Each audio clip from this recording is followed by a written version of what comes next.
Okay, I'm back. Hello. How you doing? Good.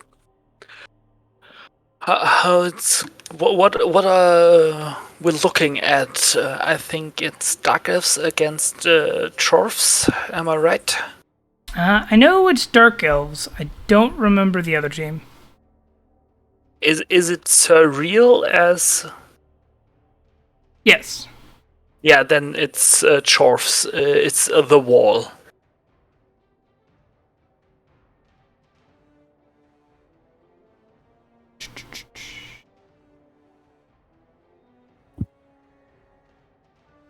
Yep, that should be it.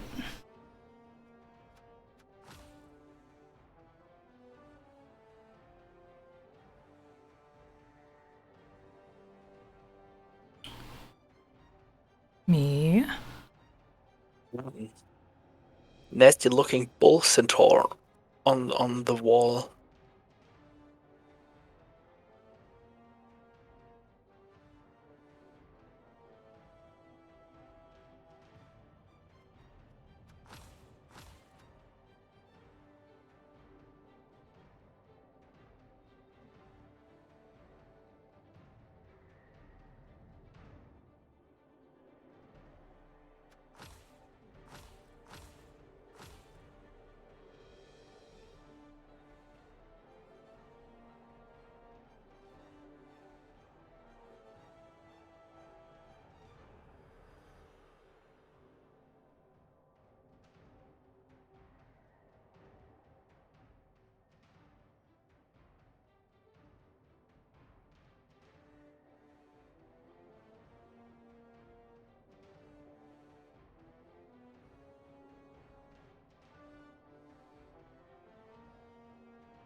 Okay. Hello. We're now hot mic'd. Still waiting for this game to pop up. Got some Dark Elves versus some Chaos Dwarves. Jeff. I've watched several of his games. He keeps getting better. I don't know if I've seen Surreal yet, but I know he's been around on the stream and such. So let's have a look at the teams before the match is starting. I think we should do that. Yeah, especially if there was an easier way for me to do that, but yeah, we can do that. No, it's not that complicated. Just jump over and play in a league And Yeah, then I know how to do it. I know how to do it. yeah, so that's relatively easy if you not pick the minus tab and not the color tab. And then we get Jeff's Dark Elves. Where are you, Jeff? It's Baroque and Roll. Actually, there's an easy way to do this.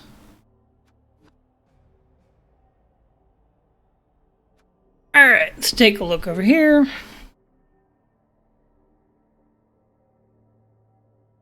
That's a great looking team.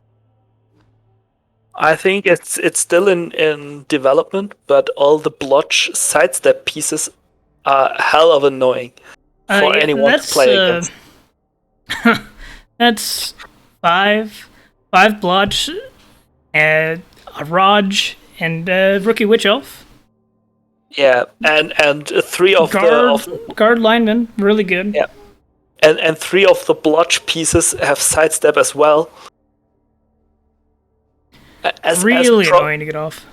As pro elf player, to start with block sidestep on my blitzers, I love blotch blitzers.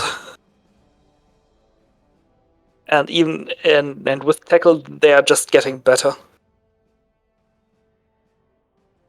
So looks really good. You'd love to level up that fourth blitzer. Oh yeah, maybe get it. Maybe give it some guard. I think one guard piece would be great. Yeah, but you have to roll doubles for guard. Not on blitzers. They have strength access. Have they? On the Dark Elves? I'm pretty sure. I'm not that sure. Let me check that. I could be mistaken, but I'm pretty sure they do. I think they have as well just general and edgy access. Let's see. And I'm going to take a look at Surreal's team, The Wall, real quick. Yeah. An impressive 10 fan factor. The Dark Elf Blitzers just have general and agility access. Huh. I thought they had strength. I could swear they did. My bad. So as all elves. Then we got missing a Chorf blocker. The rest are developing okay. We got 3 guard and stand firm. 2 mighty blow. 2 bull centaurs. 1 named Ornex. I think that Ornex might have killed the last one. I think so as well as the Hobgoblin Tiger Elf. is an honor to Tiger Elf who kills something. Yeah. Let's see if they're... And we have a really nasty Bull Centaur with Bane. He's blotch, break, tackle. So this guy is going where he wants to go.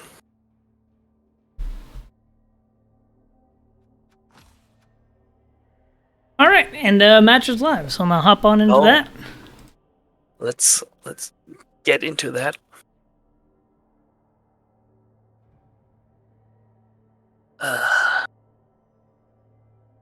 See what inducements we got here as well. I should open your stream to see the chat. If someone is around. Might not be many people in chat today. Most people probably watch the VOD. Yeah, but it's right before the holidays, and Blood Bowl probably won't get much attention, just because it's a 2-week round. Rocks doing its job. So got a weather dome. A weather dome.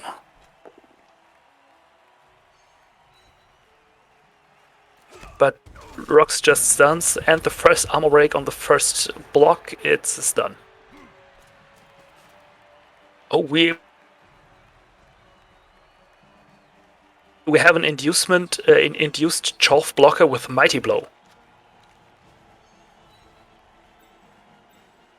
That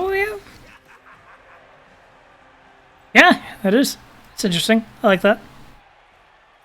I just saw the loner on the Choff blocker and thought it has to be the induced player. Surprising, but I thought he would just go with the loner hobo and induce some Oh, he also has the loner hobgoblin. He should at least. bribes, or at least one bribe. I don't see Or is the Chorf blocker any not a loner positional? hobo. I'm mistaken. They are positionals on the Choff team. If you They might have just already had 11 players on. have missing Chorfs, you're getting loner hobos. Let me 4, 5, 6, 7, 8, 9, 10, 11. He had 11 players, so he just induced the Mighty Blow Choff blocker. I don't hate inducing the blocker. He's got the tackle you need. He's got block, and you give him Mighty Blow. I Really thought I would have solid mercenary. picked up the bribe. Yeah, that's true. That's true. But Well, the sixth tackle helps counter the blodge spam as well. with a bribe, he could have used his dirty player through. Blodge is annoying, but Chorfs and Dwarfs handle it really easy. It's also the dwarf blockers are slow to surround to get the armor break. And as dwarfs, you don't really want to miss position because that's hard to recover from. Yes, he does have a dirty player, but he also has movement for dwarf blockers. And if you are going for fouls, it can really misposition you with such a slow team. True. Let's see, what do we see here? I think we see a here standard elf screen forming, which should be punished. What I would like to see from Surreal here is I would like to see just a piling in on the elves. You blitz the loner and just pile some guard in, and abuse your tackle. Force the elves to take their dodges. Yeah, but I personally, think Jeff will send one of the platzers around to pressure the ball, because all the that's basing is a bit of It's a blitz. Yeah, he's preparing the blitz here, and gets it the knockdown. Taking good hits on the armor 7s. Trying to get a number advantage. I think Jeff has to pressure the ball as hard as he can with one or two players. Set up a nice elf screen and pressure the ball. Because as it looks like, Surreal want to carry on his blodge break tackle bull, and not on the goblins, on the hobgoblins. So that's an edgy two-piece trying to pick up the ball. I like pressuring the ball. I think a partial elf screen is okay, but I don't think committing full elf screen turn 1 is the way to go. So just a couple pieces is fine. I think you put up a 6-player elf screen, maybe 8 to put the pressure into one direction on the pitch of the Chorfs. So they have to play around the corner where you leave it open. I'm going to disagree with you there. If you do an 8 elf screen, the dwarves love that. They blitz one player and pile in with their guard. And then if you fail any action, they're going to get more punches on the next turn. You're going to lose a lot of players. I think true. Using elf screens early in a drive is how you lose more elves. You want to use elf screens near the end of your drives, when you just need to buy a little bit more time. Because it's great for preventing movement for 1.5 turns on average, 1 maybe 2, but it's not very good for a whole drive. You can prevent 8 turns of movement if you have 1 or 2 players pressuring around, like like this, especially plotch step pieces can pressure the ball without being close to them and just forcing blitzes to the back to get rid of them, and then you can stand. Don't have to move your F screen. No, you can prevent some movement, but if the bash team manages to pick up the ball and then attack your elf screen, you're going to be in a real pickle. That's true, but you have to. Surreal has to pick up the ball on. Wants to pick up the ball on his edgy 2 Bolsator, and not on a Hobgoblin. If he had picked up on a Hobgoblin with edgy 3, he had a lot more chances to already have a cage formed, and now you can pressure the Chorfs into one corner where you can surround them, and then it's over. The movement is too slow. If they can manage to have the Chorfs at least at earliest at turn 4 on the line of scrimmage, they're in real trouble. Yeah, I'm just not sure that's what we're going to see this game.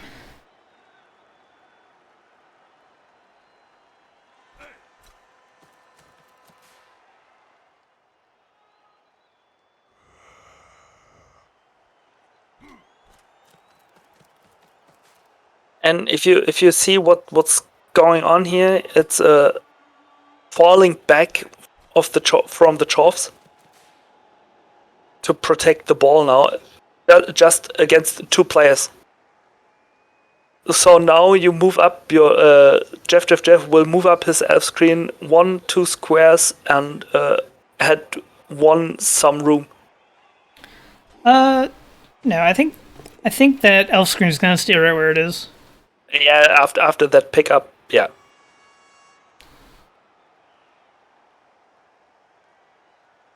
Bull Centaur should take the blitz, I think. Nope. No blitz not here. going to blitz. Is it a blitz from the loner? Mighty Blow loner. You can just blitz the other loner here. Be pretty content. But that would be a 1-die blitz, and that's a 2-die blitz with a sidestep. Yeah, I miscounted. I thought that was going to be a GFI.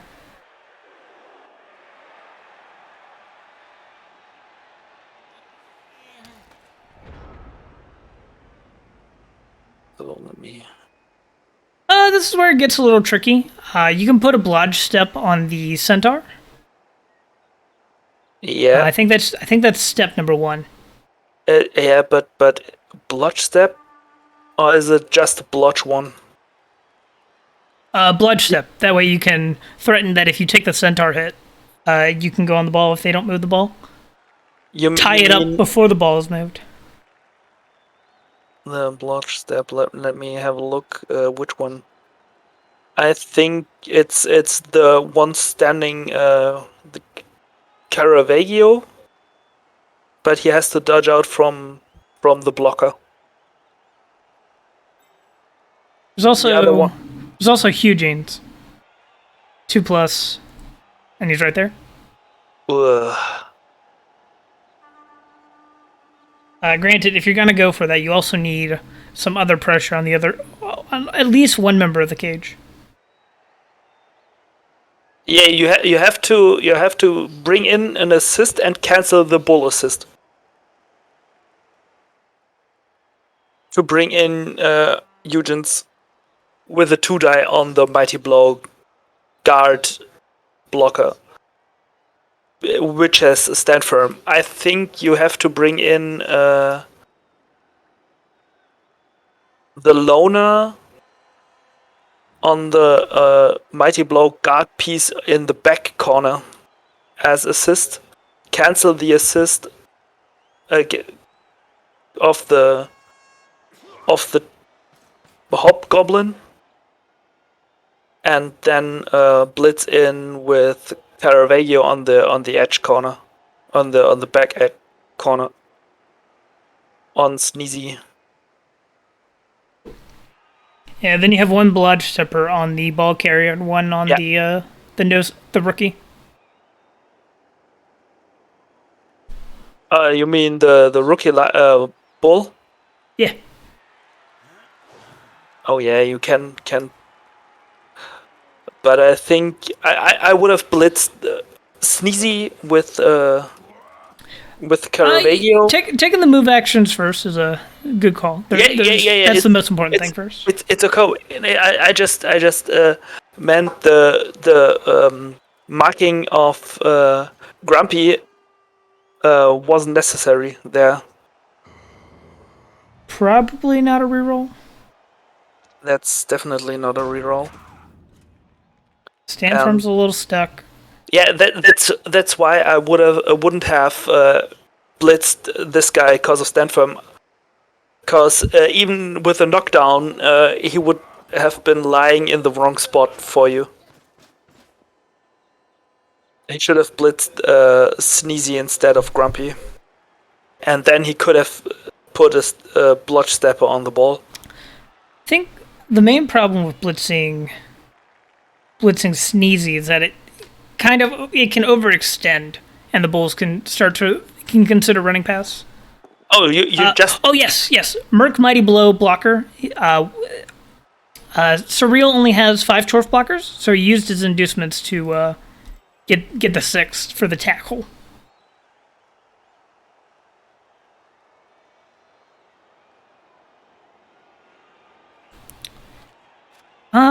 Did Surreal have to scum it?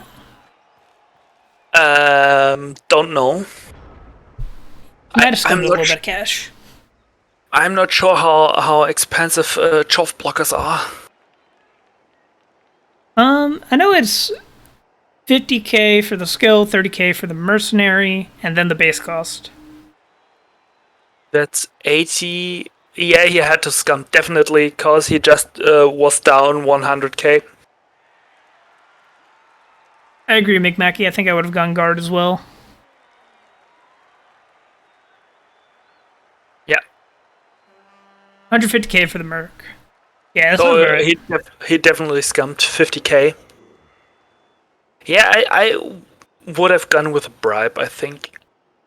And just make use of the dirty player. He has to remove especially the blotch steppers, and I don't think the 2 Mighty Blow would have been enough to do that. I think also Wizard is just a decent consideration on Chaos Dwarves, just because the bulls are pretty mobile, and you have a blodge break tackle. Yeah, but they are not known for their pickup. With a reroll, it's 75. If it's not in a tackle zone. I don't think it's terrible. Plus, Wizards just force your opponent to position differently. And I think that's the real power of it. And if they don't respect the Wizard, you just hit them with a fireball in a standard cage. Yeah, but you play against Delphs, and Delphs normally don't do standard cages.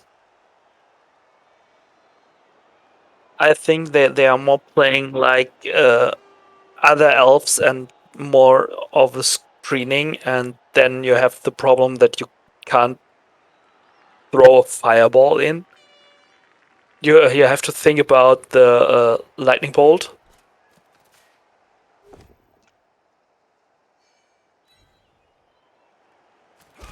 It's an interesting blitz. Allows another hit, and you follow up. Start basing some of these elves. Yeah, I was thinking about blitzing the blotch stepper there, and then follow in.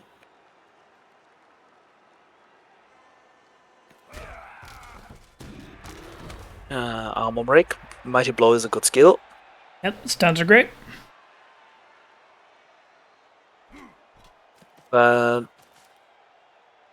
Pretty soon we'll see.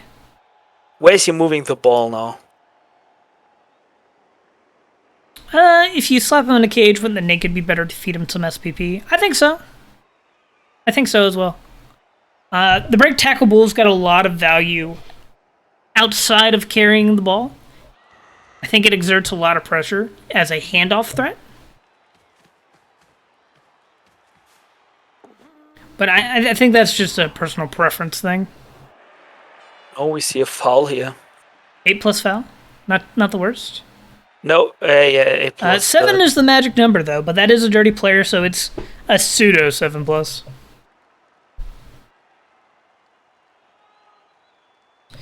Depends if you want the win or the SPP. I can agree with that, and I think both ways of playing it are fine. I like winning, so I think I would be drawn towards the win. But I see no problem with developing in a minors game. I think we have the chance to get the blotch step tackle piece on the ball here, and that's not a bad hit.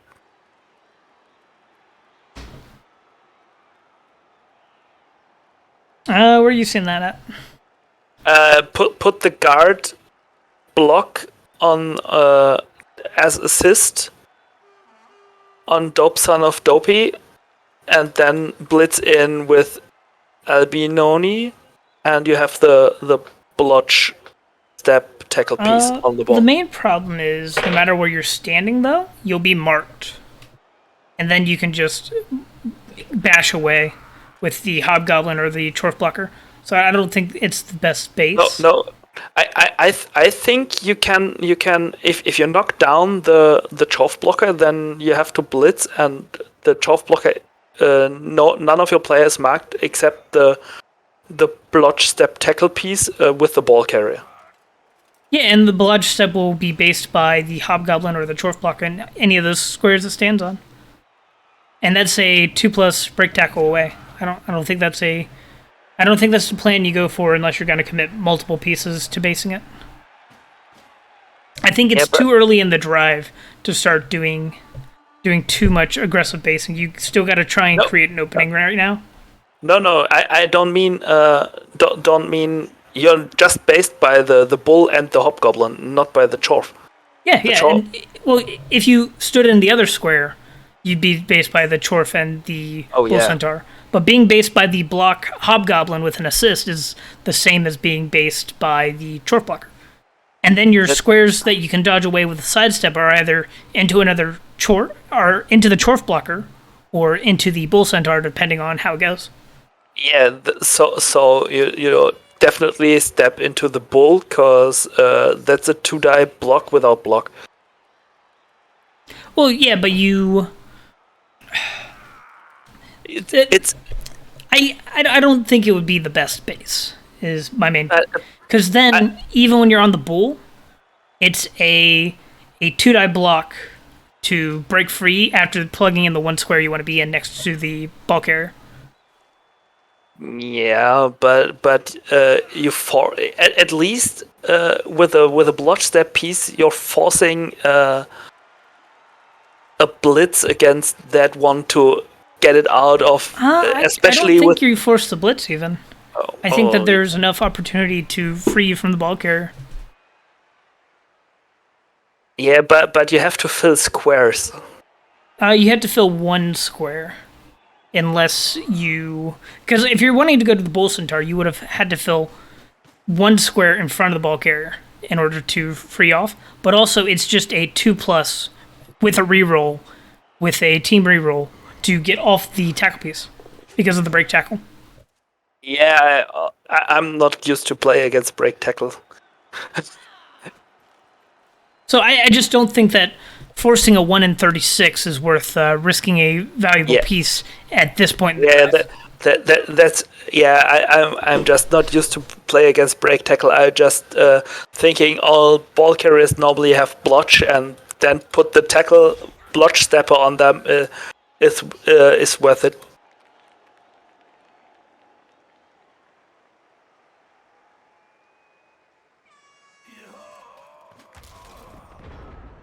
Now, I do think constricting the movement of the cage is a great choice. But the Chaos Dwarves do have plenty of time to get their squares, especially since the ball is on a movement 9, or total of movement 9. They need to make 5 or 6 more squares before making their merry way. I agree, Yeah, McMackey. If Dells want to give free hits, the Chorfs will be very happy, especially with 3 Mighty Blow on this team. yeah. I'm really impressed by the Delphs that the Chorfs haven't moved any further till now, and now it's turn 4, so now the Chorfs are running out of time. They're really not with the ball on a Bull Centaur. They have plenty of time. That Bull Centaur's got more movement than a natural beastman. It's got more movement than a vampire. I don't think the chaos dwarves are going to struggle quite yet. In 2 turns, I'll get back to you. They have plenty of time to bash through. Yeah, at the moment they are fine, but if they want to move the whole cage, they have to move now. If you're happy with just breaking, I think they if start you're happy this turn, but I don't think they're in trouble yet. With breaking through with just the bull or some of the Chorfs to protect, then yeah, they got time. This turn you just start piling in your guard and start punching. We've got a hit on a loner with a follow-up, a blitz on a witch elf, and there's a 3 wide gap that you can move the rest of your team through.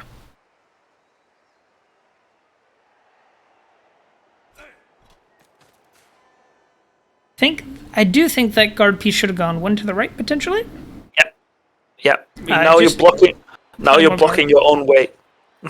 You're blocking your own way, and if you want to hit the witch elf as well, you're forced to go next to a second guard. But you're going to be bringing in a second guard of your own.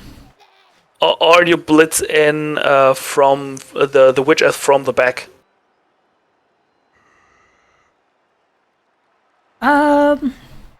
You could if you use the punch with a stand.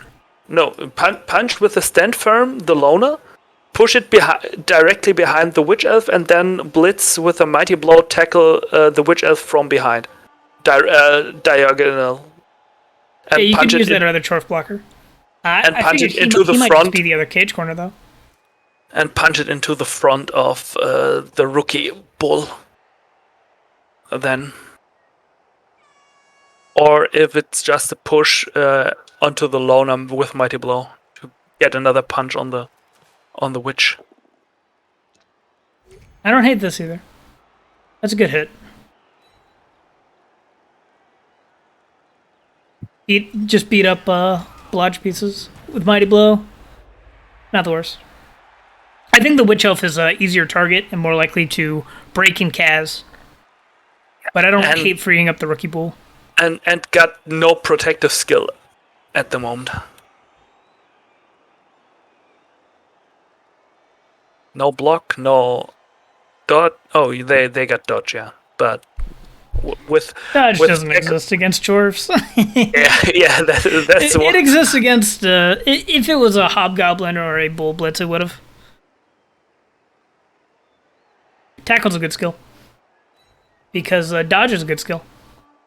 Yeah. Because blotch that was an armor break. That would have been massive. Because blotch is an amazing skill combi. But we have to be a little careful. Both sides of this cage are based, which can be leveraged if the elves play smart. They opened one side now. It is really hard to get more than red dice on the ball, though, even if you do manage to get them open. But the elves right here, you'll have a rookie witch elf that on 1 dice into red dice, or 1 dice into 1 dice. If you take the hit against the loner. Yeah.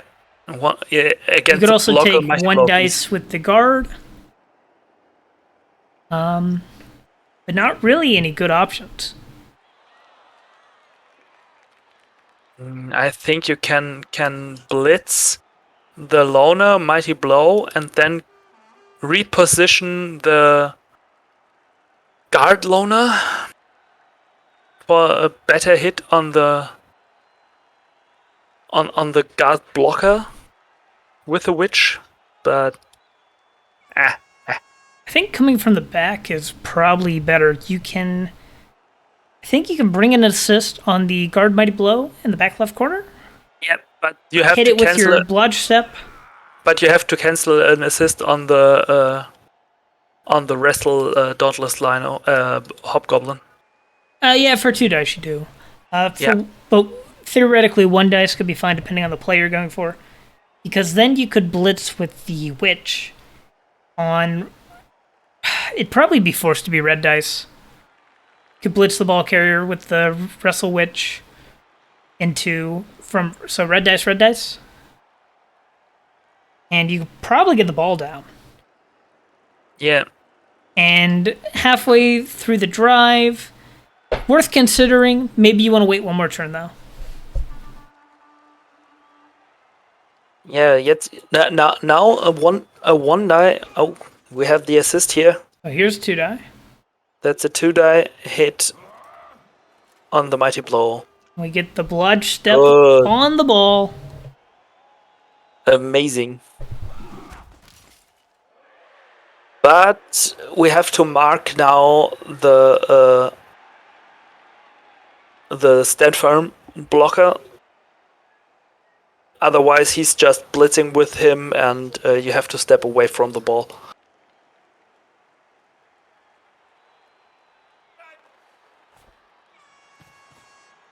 If you use the wrestle witch, I think you could go for the red dice. That's a 3+ into a 3+. Oh yeah, but turnover. I'm responding to chat here. Sorry. Oh yeah. Okay. Like I don't think it would be the worst sack. The way it's positioned, the teams are positioned now, though, you don't go for it because that's a dodge. But if you push some stuff a different way, yeah, all right.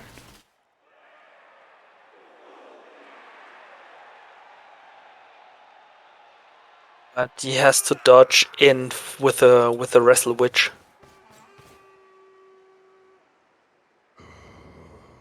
Oh wait, you can. That's. Yeah, that's kind of why I was saying like I would go for it if it was a turn later, because if you do manage to get the ball on the ground, it's very hard to recover from that as the Chaos Dwarfs. And if it was turn 6, I would have 100% have gone for it. But the earlier it is, the less you want to try and force a red dice sack like that, because there's still time to recover if it succeeds. But I think I would have gone for a red dice with a wrestle piece. Am I correct that it 5. would have been a GFI as 2 GFIs then as well with the frenzy? Or am I wrong there? Could you repeat that? I didn't process what you said. Oh, I'm just trying to see the blitz on the ball with the wrestle, which. Okay, so if the are you coming with a blitz from the side where the other witch was standing on the guard one and the guard between the witch and the guard lino? Yeah. From this angle, so then it would have been 2 GFIs with just pushes on the first block. I think. See. 1, 2, 3, 4, I went 5, there and you stayed. 7. Oh no! 1, 2, 3, 4, 5, 6. 7 would have been the first hit, and 8 the GFI, the second hit if you needed to.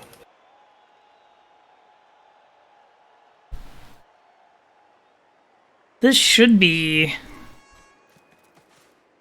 You either pile in this turn or you break away this turn. Either one is fine in my book. So if you're bringing in that guard, you slot in your guard stand firm right next to him, connect to the loner and the witch elf. I think.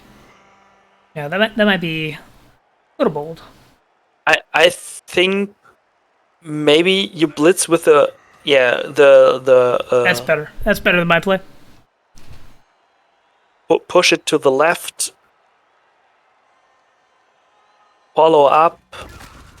That's really good. And then step exactly on the spot where this guy was on the ground. Yep. Or just behind the witch elf. There we go. I like that. I like that. Break tackle will have to go soon. He has to break tackle now, otherwise he can't bring in enough players to protect the ball.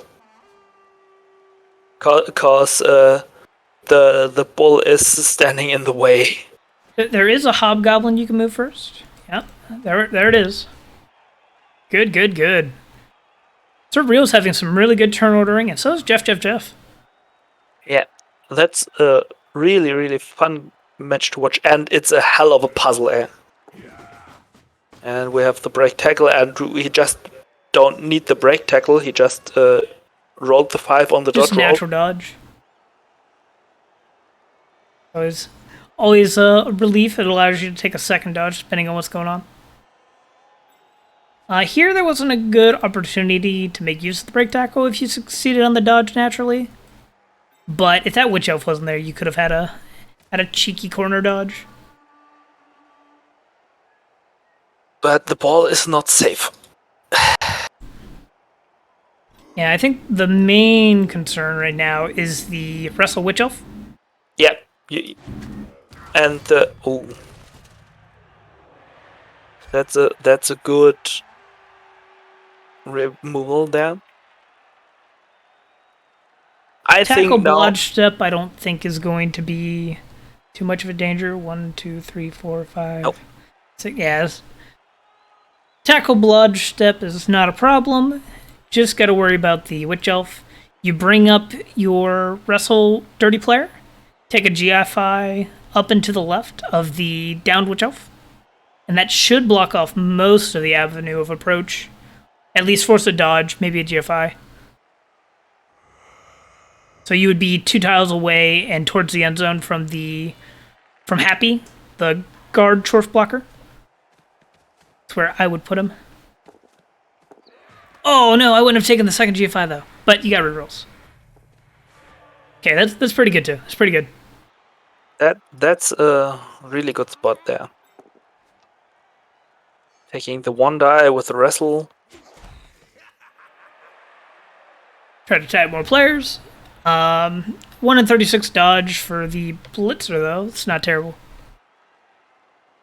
And this is a hard position to stop the score completely from. What you're looking for now is more to force an early score instead of a turn 8 score. 1, 2, 3, 4, 5. You could think about bringing with a 3+2+ dodge a witch elf blitz, a double red die blitz with a wrestler witch elf. Dodging through a corner. Nope, you just dodge straight. It's a 3+2+ dodge, so and then... I don't like that. I mean, I don't hate that. Yeah, I think that's the best opportunity you got there. I think the most important first step is, taking your movements, getting pressure for where the ball will probably be next turn if the sack fails. Yeah, so agility 5 can be an assist. See, that's 2+.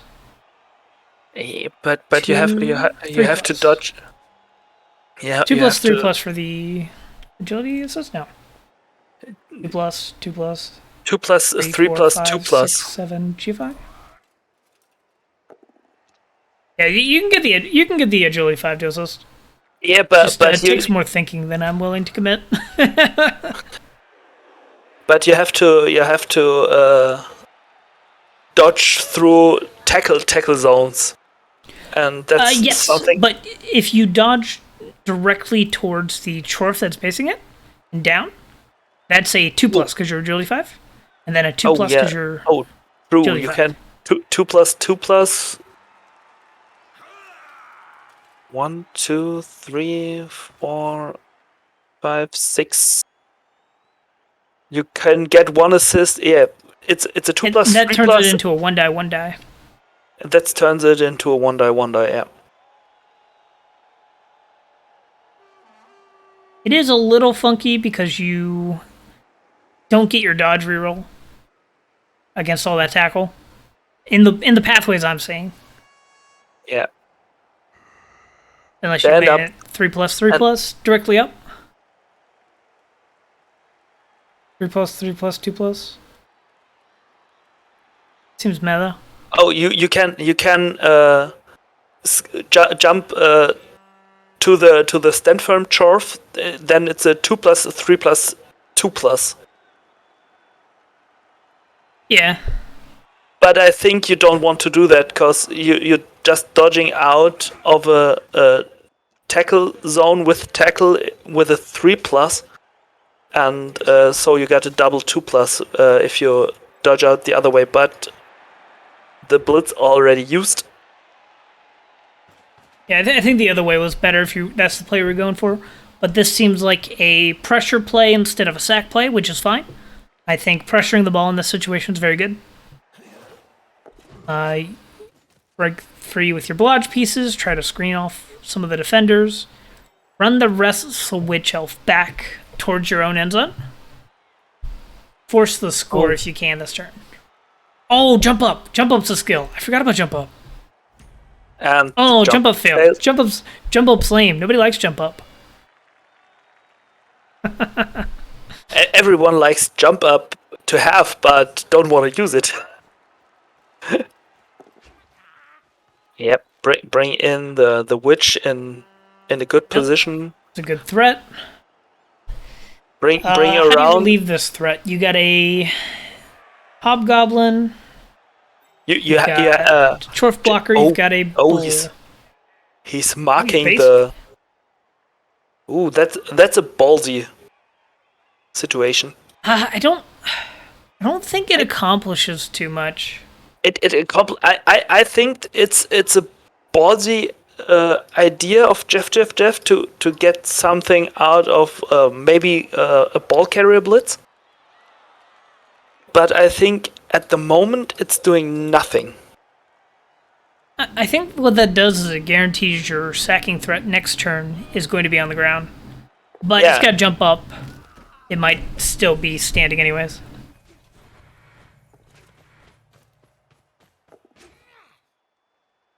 Getting a second one on, that helps a lot. That's true. That's much better. I like it much better now. Yeah. It should still just be a break tackle, and then you're free. It's a blitz on either the witch or the runner, and then break tackle, and the ball is gone. I would have brought the loner lino around in front of the dirty player wrestle hobgoblin to utilize the tackle zones where you need it more instead of the back of the ball.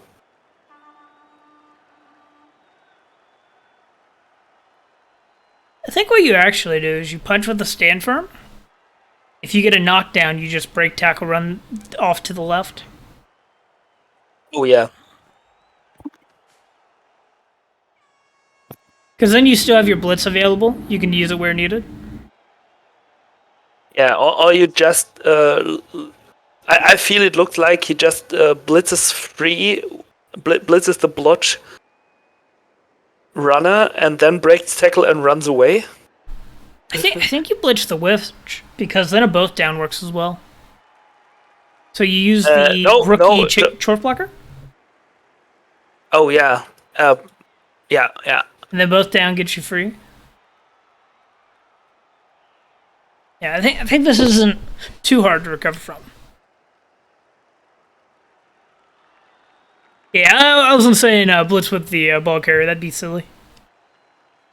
But you have to bring in an assist.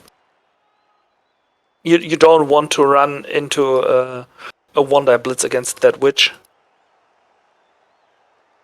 So you okay.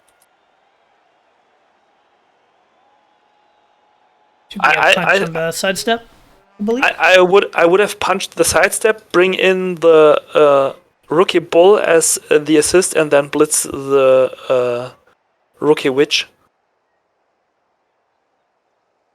with a Rookie.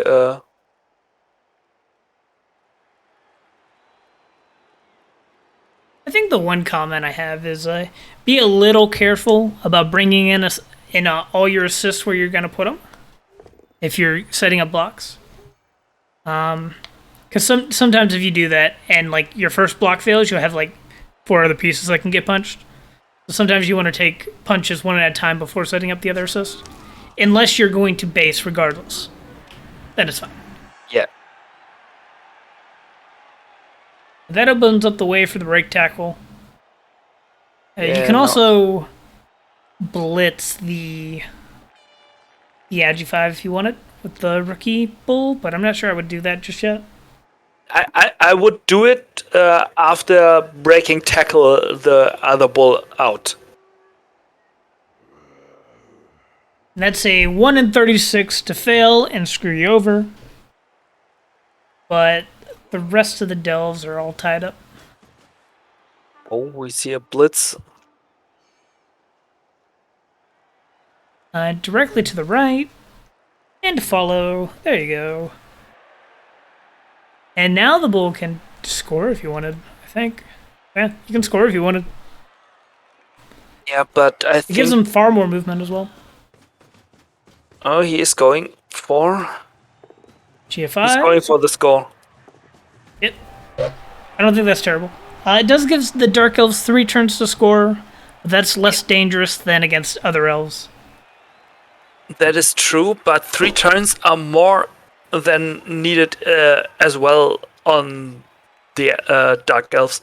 You could have tried. You could have stalled one more turn, I'm pretty sure.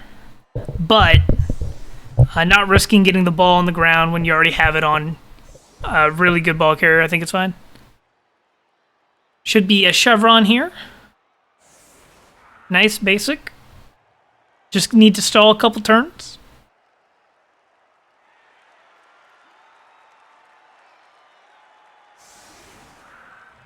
There's the other bull.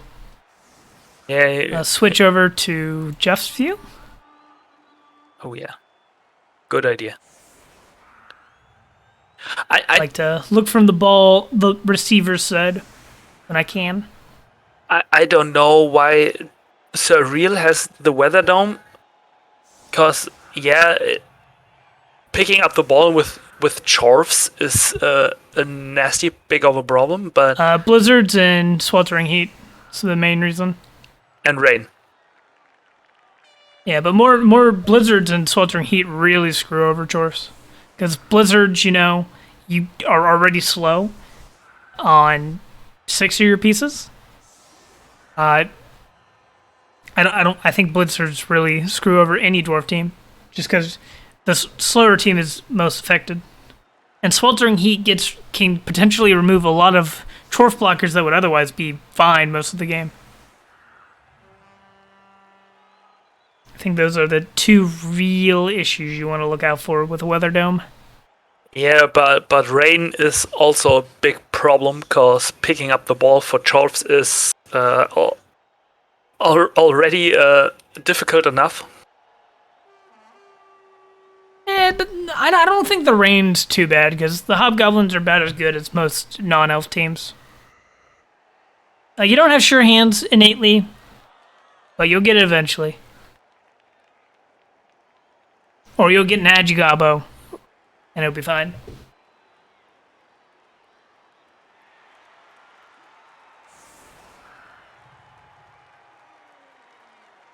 Your other options are always, cancel Rock and Bribe, Security Gate cancels the Riots and Pitch Invasions. Yeah. That's probably about it. That's the Astro classics. Granite, you can go Astro Granite.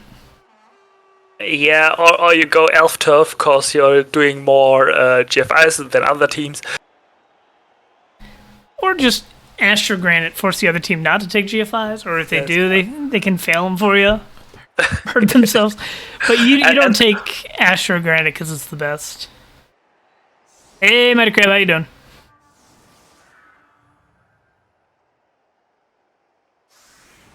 Hey, crab. For more crabs in the chat. He's part of the union. Oh yeah, big Christmas move. Big Christmas mood. I was just jarring a bunch of relish with my wife, making some jams to give out. We're going off tomorrow to all the places.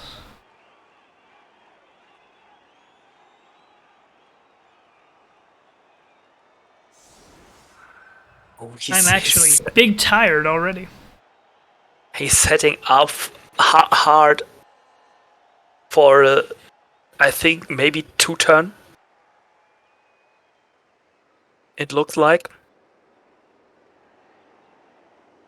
Absolutely. Just trying to figure out the best way to do it, it looks like. Trying to break down the side with the Rookie Bull Centaur, I believe. Yeah, I think so. Your only other option is to try to force down the middle. I Chevron is abusive. I think the middle line would have been the easier. Oh. Oh no. Oh. That's one of the worst things. Good thing you left the loner on the line of scrimmage. At least something. Usually I would agree that the middle is the best here, but I think the Rookie Bull doesn't have block like the other 8 players in the middle. Yeah, but I think you're gonna blitz away the Choff blocker. No, because then you're not quite through anyways. But you can't get enough assists in to hit the bull with an... you take 1 die. Take a casual 2+ with a reroll. Because that's kind of the point you're at. You're forced to take some risk. Yeah. If you want to take less risk, you just go through the center.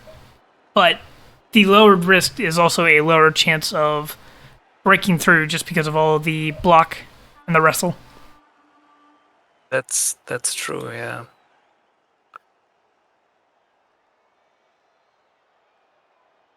I think we see a blitz from the bull on the Rookie Witch. Absolutely. Or a Mighty Blow Blitz. Might see Grumpy charge in, or we might see Sneezy charge in. But Grumpy just can charge in on the Lino as well as Sneezy, and Sneezy has to make a GFI for it. Well, no. I think Sneezy hits one of the blodge steps. Oh. Sorry, I'm a bit tired now at the moment. No, you're good. Maybe the blodge step tackle piece. Yeah, here we go. Would be a big hit. Reroll it? No. Ooh. Rewarded for the greed reroll? It's not really a greed reroll. You go away, otherwise you get fouled. You jump over to the right and back to then maybe hit the guard blocker on the right and open the right side with a Rookie Witch. That could have been the way to go. I would 100% foul that that blitzer on the next turn. I'm thinking about doing it now. It can. I don't think you can get the assist this turn easily, and you've already activated your dirty player, so I think you can wait one turn for it. Oh yeah, I haven't seen the activation on the dirty player, so yeah. You can get a massive gang foul next turn. But I do think that the elves are still able to break through. They opened just the blitz sideline. The hobgoblin. Go the same way they were planning on originally.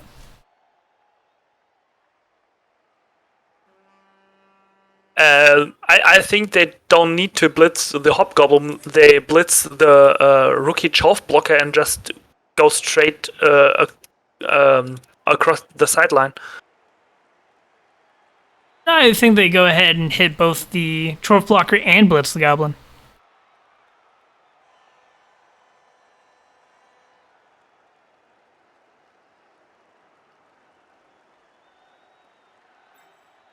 That or they just dodge off the turf blocker and just run down. But that's the other idea. Pick up the ball first.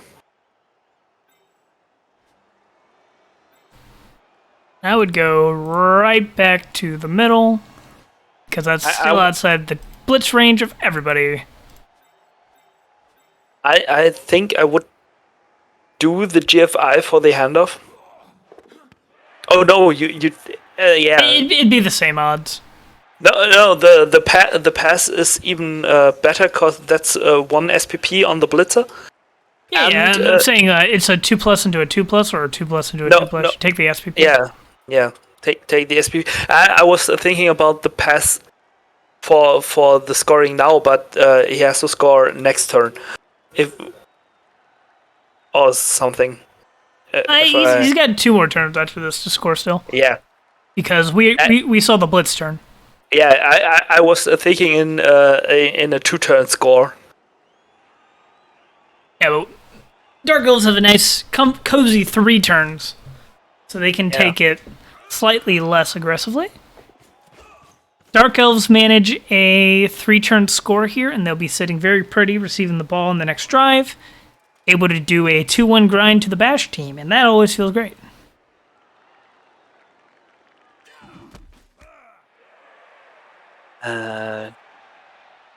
Do we see here a 2-die into 2-die blitz with the Wrestle Witch on the Hobgoblin?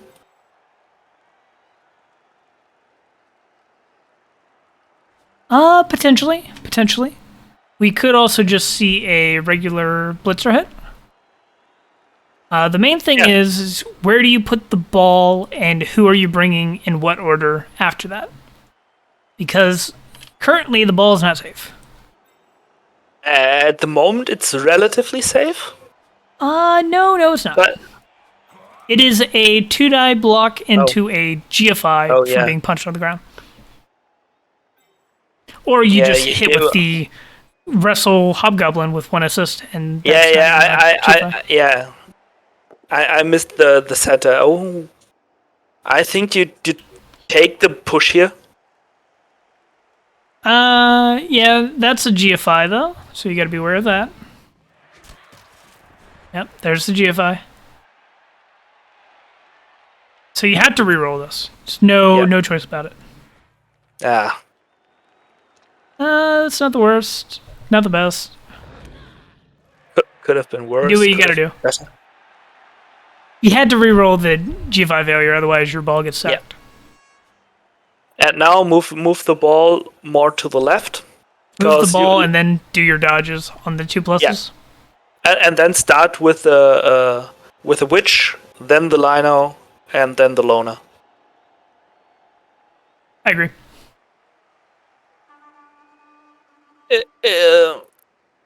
It's no problem. You could do the dodge on the loner first, but you don't want to get your witch hit and. Is it safe? No, this ball isn't safe at all. He has to do 1 GFI. It's more safe than it was. And now it's pretty good. Yeah, but there is a break tackle play available though. Yeah, but you don't. If you had put the runner directly on the sideline, then it would be a bit easier, I think.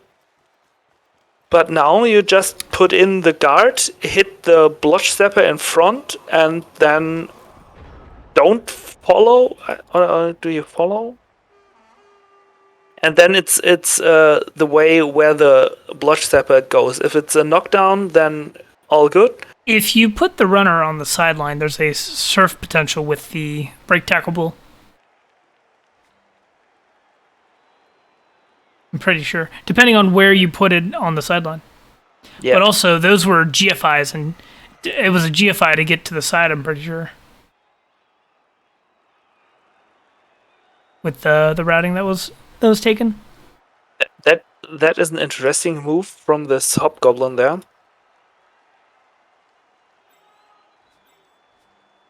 I would have put the guard just one to the left on the guard and the blotch stepper, and then hit with the rookie.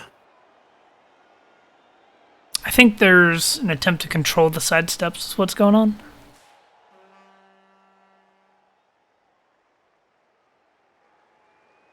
Because this way, the sidestepper can't go to the right, or it'll just get punched again. Yeah, but he don't want to get to the right. If he steps to the right, he opens up a path to the ball. He wants to step to the left. Yeah. Even if he's knocked down. If it's a knockdown, he steps directly in front of the runner. Otherwise, he keeps one square open in front of the runner.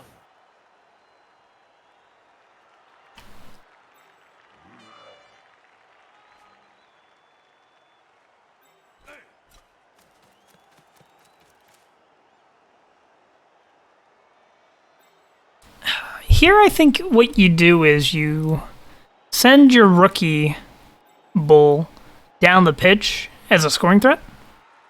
Yeah, you have to set up something. Because it's turn 7, always create a scoring threat. Can't score if you don't have a scoring threat. If you have bad odds, you can still score. Nope. In this case, you send the break tackle bull down to be a scoring threat, I believe, or you use it to blitz and give up the score. Or you can send Papa Smurf, the wrestle dirty player, to go be your scoring threat. Scoring threats are good.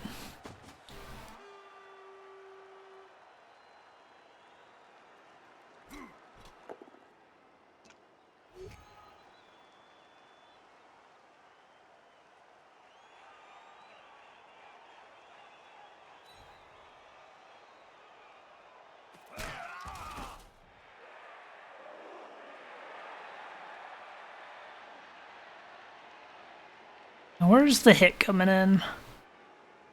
Well, first of all, I think I would hit with the Hobgoblin on the Wrestle Witch. And that potentially opens up a blitz on the Blodge Step Blitzer.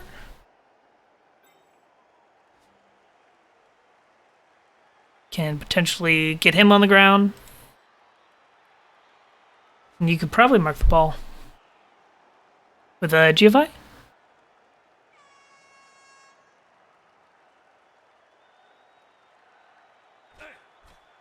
As long as you're careful not to let the Dark Elves run through the middle on you.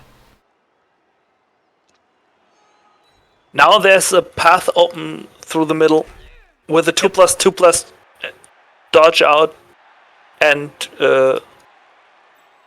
you could hand off then to the Rookie Witch in the tackle zone, dodge out, and the ball is gone.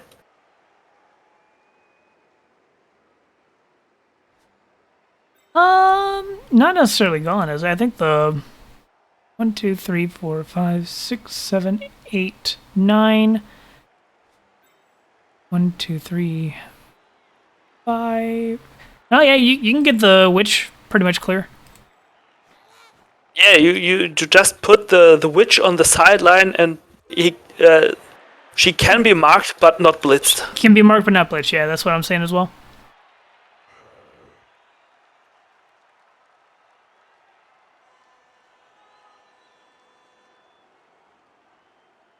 And in that instance, I would probably... Blitzes could we take? Set up a punch here on the rookie Chorf blocker. Yeah. Bring in the Bloner as assist and Yep. punch the... 3, 4, 5, 6. As long as it's a push, then it's fine. That opens the gate without any dodges. The real question is, where are you taking a 3+? Because I think you have to take a 3+ on this turn.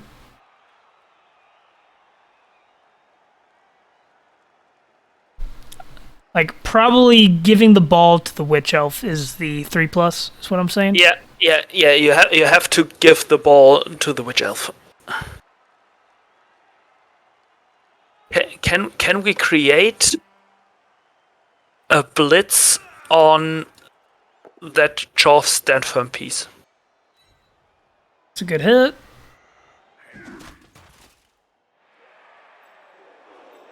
What you could do... I don't know. There's a lot of options here. Nope. Nope, we can't get a blitz on Grumpy here.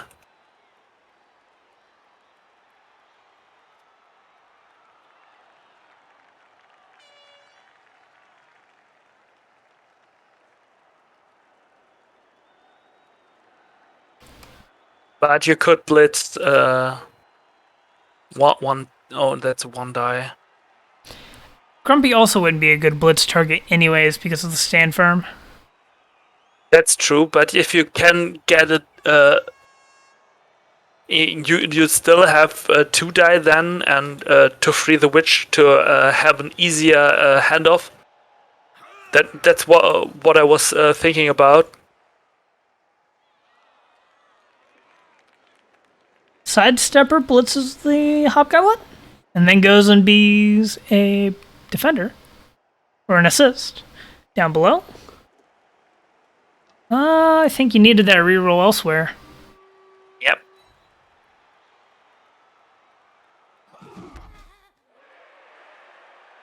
Yeah, I think this was a bit of a missed the line.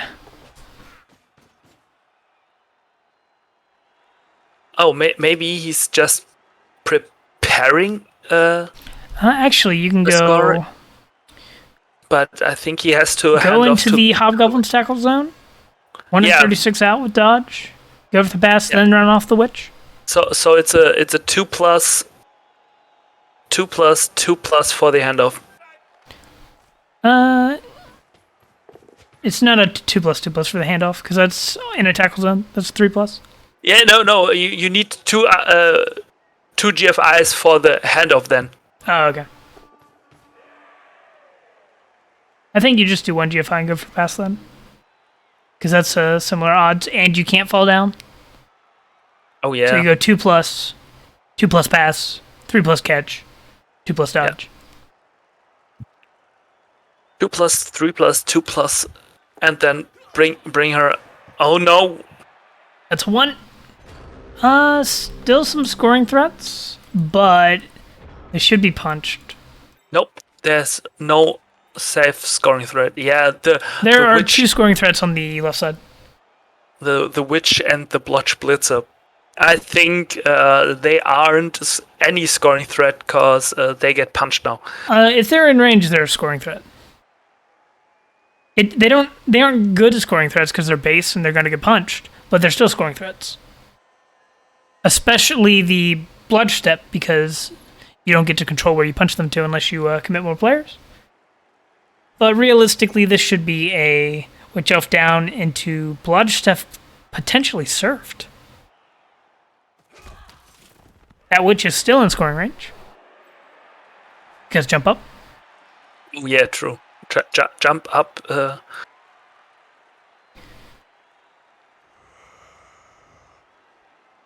I think the jump up could make it a good piece here. Oh, cancel the assist there, or getting an assist there. Ooh. Jeff gets to buy yet another rookie witch elf. Is that an Apo? I don't think so. You can Apo it, but especially since it's just about to be the second half. I think it's a rookie, and he has some. Yeah. I think this is the 3rd time I've seen Jeff's witch elf die as a rookie. And now we have still the option to pick up the ball with the edgy 5 and get it on the witch elf, on the dodge, the Roch witch elf.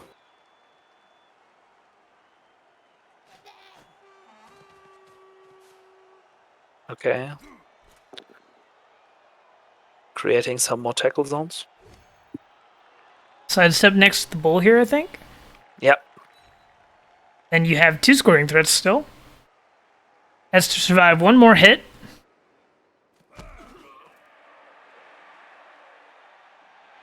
You can try to make it a 3-die. But that requires a Hobgoblin dodge. This ball's a 2+ pickup right now.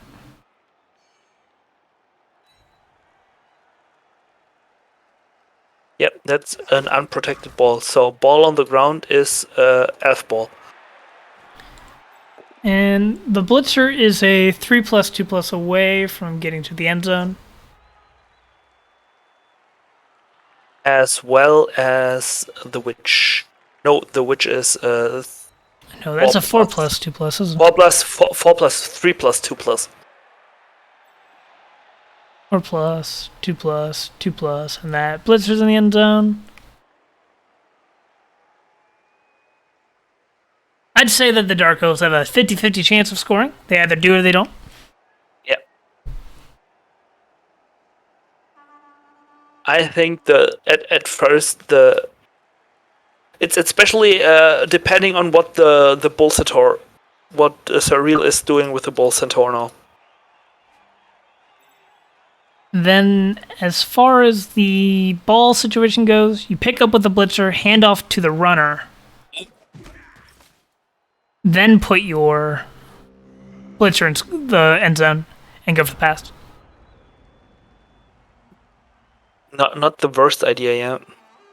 That's the order I would do it, because if you fail the ball pickup and the handoff, then you don't lose a player to a failed dodge or GFI. Yep. Yep, that's the play here.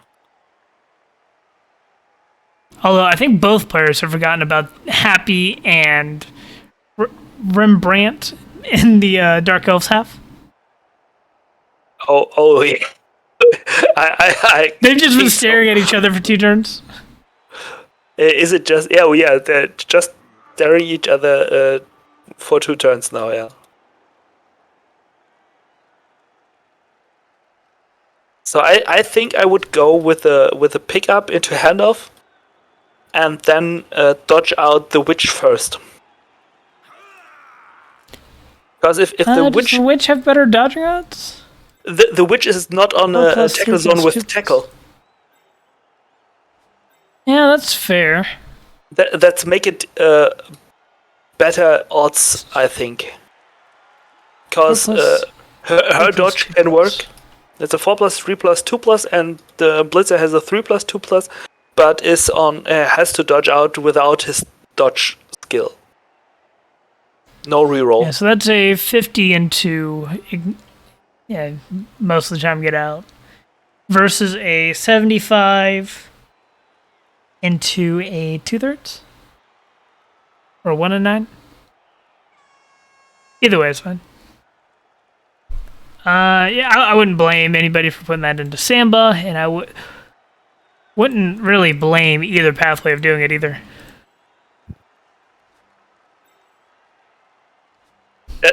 I'm playing with most of the time with gut feeling, and I would dodge the witch first.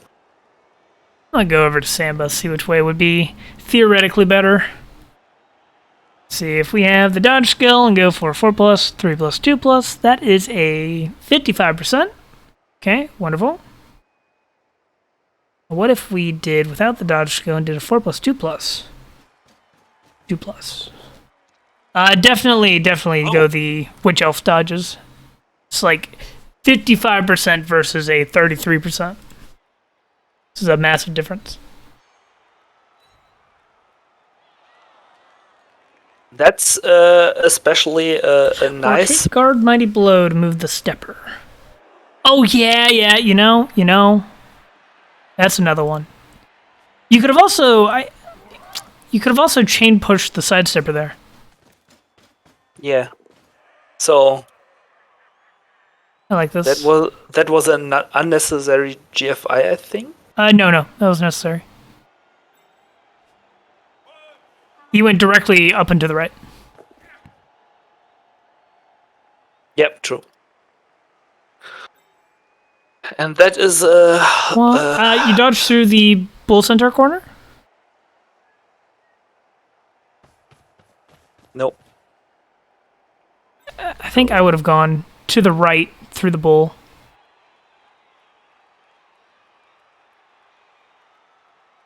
Yeah, and if he chained the sidestepper, he would only have a 1 in 36 dodge away from the Bull Centaur.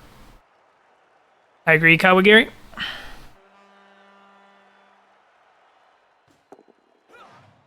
Oh. just 3 just plus. elf. Oh, that was not as crazy as it seemed. That was only a 3 plus 2 plus, but still, it's funny. It's just elf doing elf things. Just don't roll ones and you'll be fine.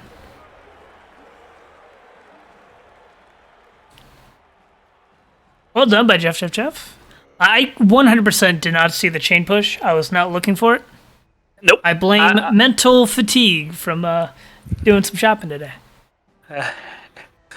I was on the as well on the handoff to the runner to get something then done. I completely forgot about the blitz. That was a very good chain push.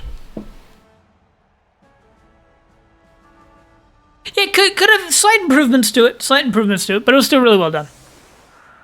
And it's also one of those things that when you're casting, you're not thinking as hard because, like, yeah, you're watching the game, you're looking for good plays, but I don't lose anything if I don't see the play.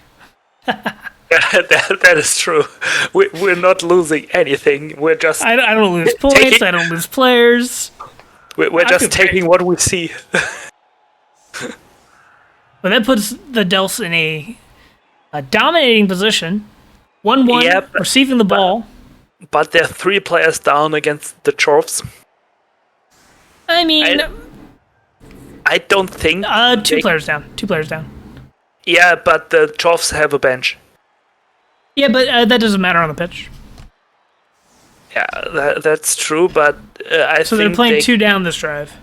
Which Yeah. is a little rough, but again, they're elves. You know, they're usually in this position. I know that. Playing pro elves, I'm most of the time more down more players. But I think Jeff will have a hard time to stall that drive to 8 turns. I think he can be happy to stall it for another 6 and hope that the Chorfs don't get the magic done to score in 2 turns. Oh, we have a nice quick snap.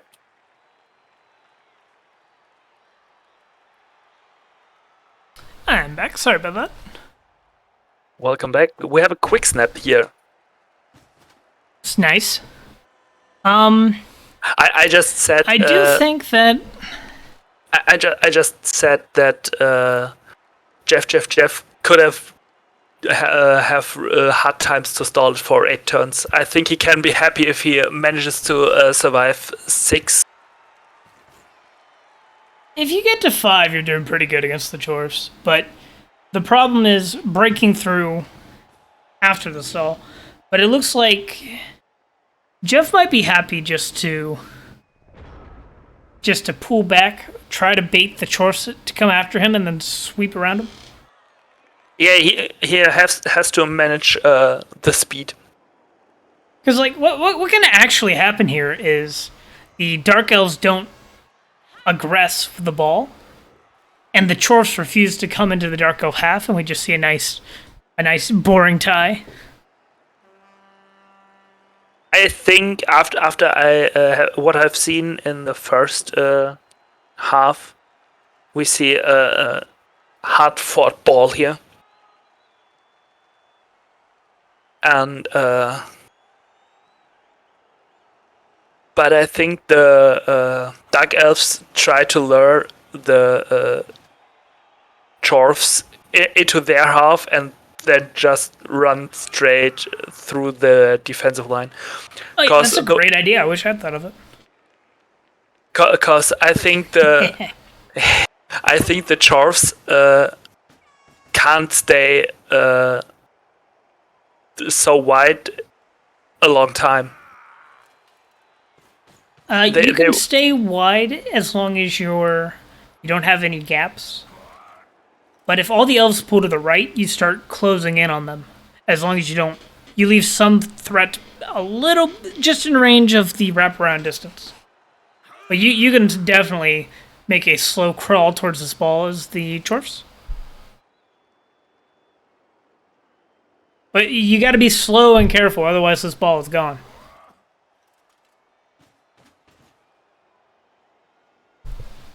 But I do like pulling back just a little bit to see how the Chaos Dwarves will respond. Because there's a lot of ways this can go. If the Chaos Dwarves refuse to move, it can be really hard to make an opening. But it's really hard to lose in this situation as well, if the Dwarves refuse to move. Yeah, so you're just happy to have the ball in your half and not in the hands of a Chov player.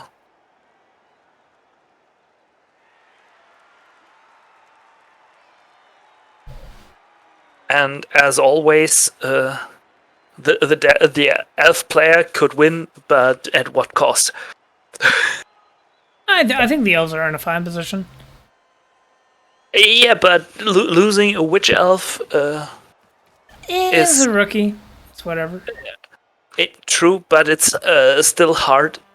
But it trims some TV and it's not trimming TV if it's positional at base value. That's just like sad.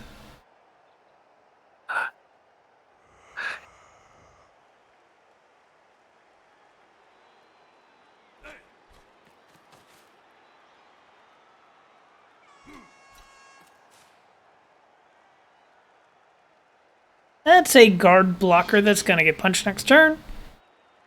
And that might actually expose a hole.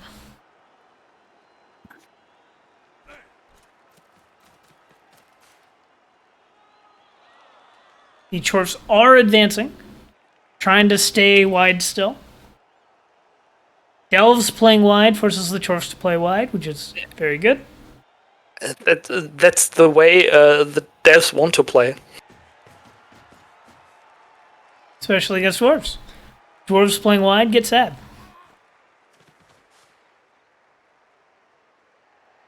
I think we have a potential opening on the left side. Yep, and you don't have to commit to it quite yet. Plenty of time.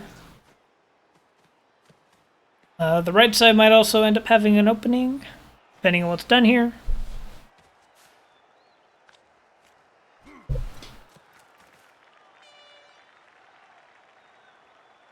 Consolidate the bulls towards the center so they can cover the edges as well. Yeah, the right side is open, down the sideline. Left side is open, down the sideline. No, actually the bull's gonna stay right where it is. But you can still hit the hobgoblin, walk through that way. Try to invert the field. But the bull center's fast.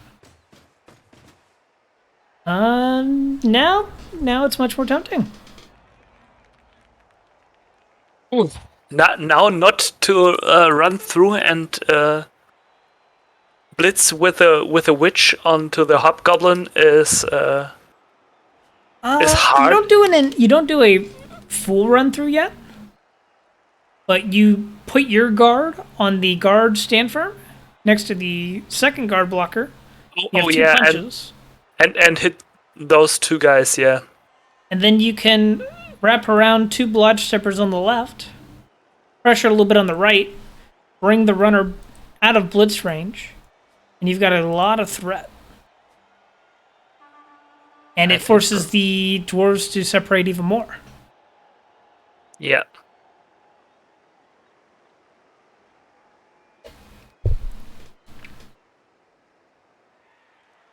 I think you can blitz any of these hobgoblins. I think the way to go is bring in the runner more into the center on the team logo. Yep, I agree. And then it should be fairly safe from blitzes.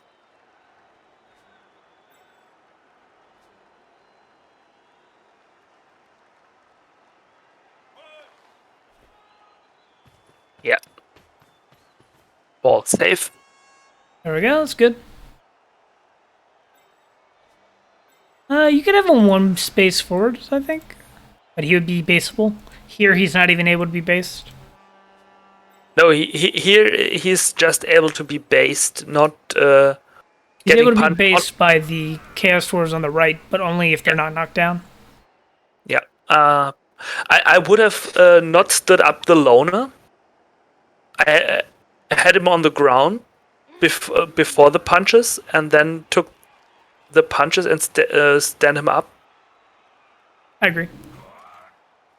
To have another maybe a blitz on the rookie blocker. To use him as the assist. I also like just taking the punches and not committing to anything yet. Yeah. So the lineman could have been the loner could have been an assist on a blitz. I agree. And then bring all the pieces back.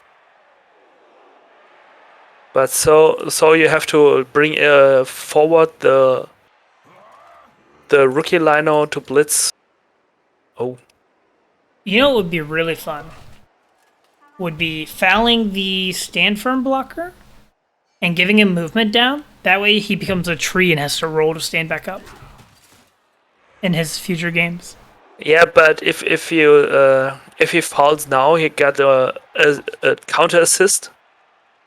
Well, yeah, but like I don't care about that. I care about the thought of turning a Chorf blocker into a tree. Oh, Be amazing. Yeah. But still, that foul is not a bad idea, because I think this movement 3 stand firm piece is one of the annoying pieces Jeff has to face. And he's getting punched again. Yep, 100%. I'm just gonna be coming in.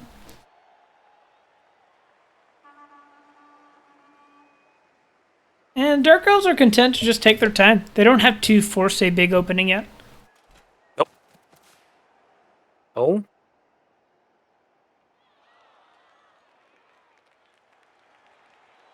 That is indeed bonking range.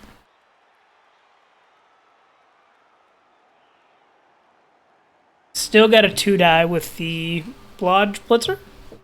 And then you have a 2-die if that's a knockdown with the other Blitzer. Or the guard lineman. Yeah, with a guard lineman, and then maybe blitz the rookie one if you follow up with a guard lineman. Yeah, that'd be nice. And if the Dark Elves manage to remove any of these Chorf blockers, they're in a really good position to win the game. Yep. But the Dark Elves' hits have not resulted in much damage. I think we've seen maybe 1 or 2 stuns. We have seen some stunts on some of the hobgoblins, I think, and that's it. And I think we had a KO on a hobgoblin that came back earlier.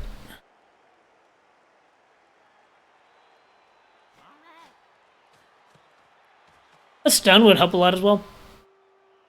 Just an armor break. But it is AV9. It's a little rough. Breakthrough without Mighty Blow, without Claw. No piling on.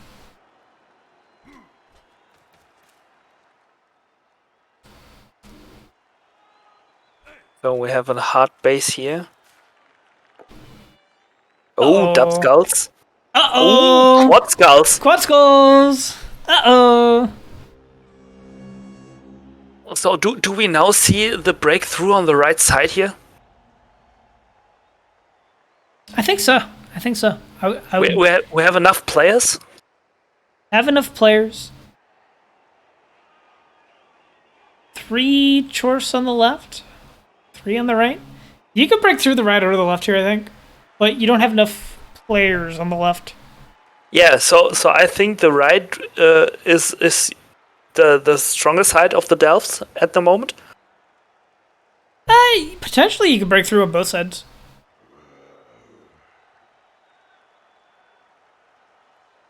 Like you can get like maybe one threat going down the left side. Yeah, you just stronger on the right. You push hard on the right and just sneak the blotch step tackle blitzer through on the left side. That's annoying. Yeah. Now you have to blitz the stand firm piece. Or you can take a loner hit. But that doesn't sound like a fun time. Not thinking that this is gonna happen.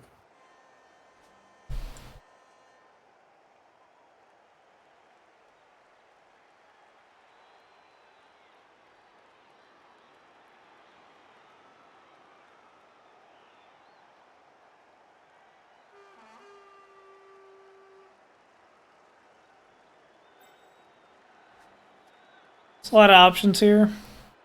I like the blitz on Grumpy. And then you can keep running. Nope. This is fine as well.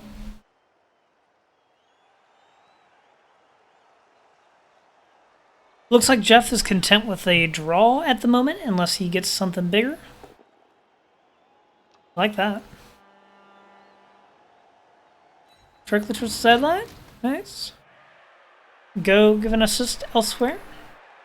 On the rookie dope son of Dopey. Yep. Then you bring up Lodge Step as another assist, potentially. Yeah, and hit the with a blotch step. And then maybe take the loner hit after taking the Threaten down the left side. And then the Witch Elf is a surf threat. Punch, left, right, center, it's all fine here. Whatever you do, I think you follow up. Yep.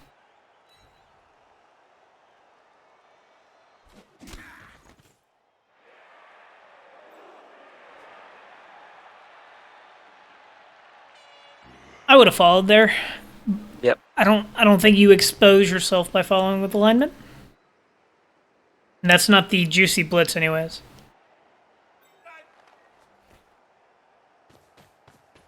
Okay. Bringing the ball to the right. Make the ball safe. Still in handoff passing range of the blitzer on the left.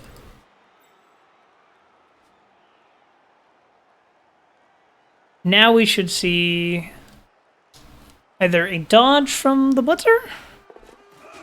Yeah. Okay, now where does he go? I would put him maybe between the Chorf blockers and the blitzer on the left.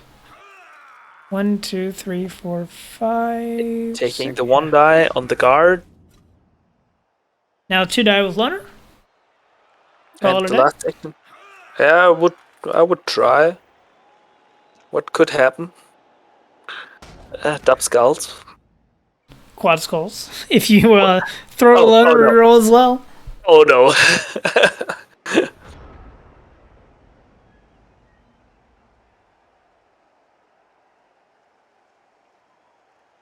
Loner rerolls make me sad.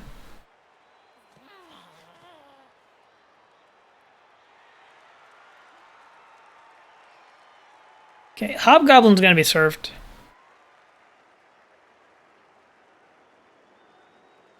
Jeff taking his sweet time. He's got the luxury. He can fish for some removals, make the game a lot easier. And he now has a scoring threat that has to be respected. Yeah. I think we see a blitz from the bull on that one. At the very least, it should be screened off or based. If you leave it unmarked right here, then I would legitimately consider just scoring.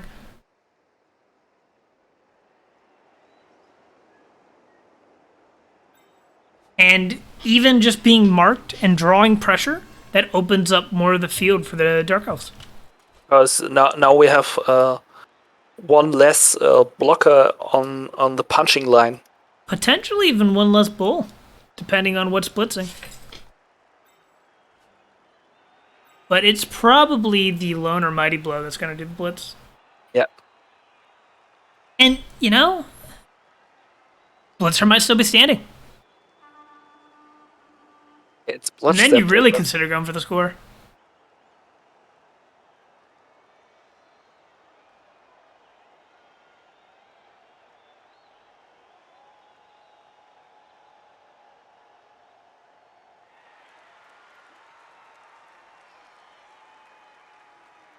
And even the right side is still an option for Jeff here. Yep. Especially with Dwarf isolated on the left. Bull Centaur on the left. Yeah. Where's the other bull going? And then it's even a thinking time if you want to pressure the center and split the I think the team in break half. tackle bull has to pressure the ball just a little bit.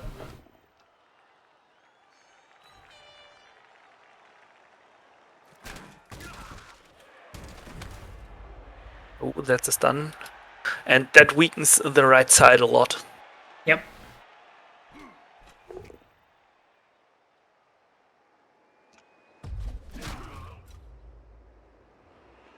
Wanted the juicy hit on the blitzer instead of the no skill loner. If With you a get mighty them, blow, I don't blame him. if you get them with mighty blow, you take that. And especially this guy doesn't have a sidestep.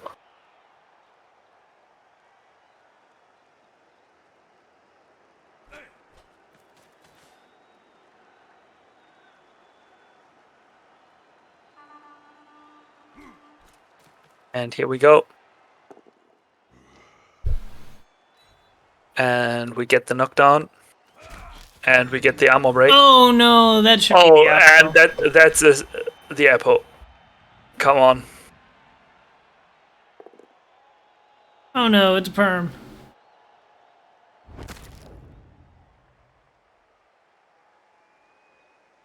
Ooh.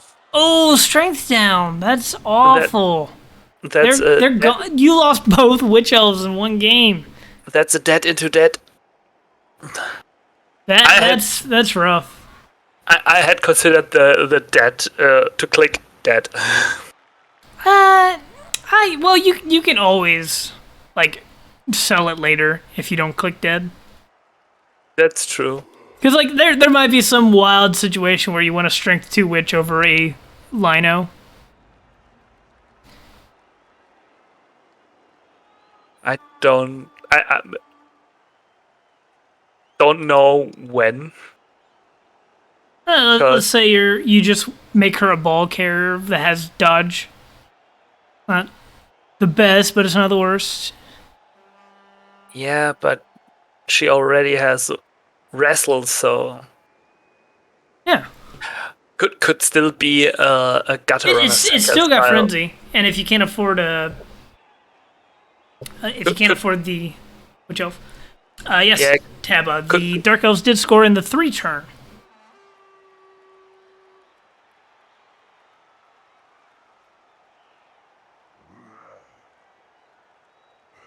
I know. You level the witch and give her Dauntless. There you go. She's the same witch. It's actually more powered because you get to roll another 2+, and that's like where elves have their power from, throwing 2+ dies. And now we have the commitment onto the right side.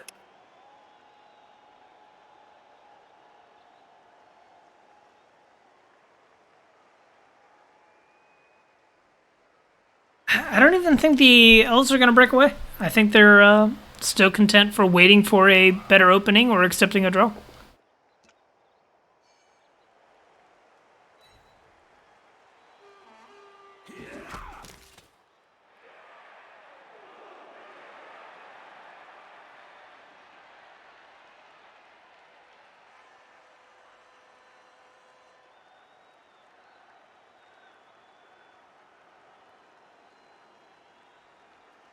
Is he thinking about setting up another scoring thread? That's a good one, Kawagiri. Just give it strip ball and use it for red dice axe. Because, like, oh no, my strength 2 witch elf died. I'm so not sad. You just have to make sure that your red dice axe don't become 3 dice uphill instead of 2.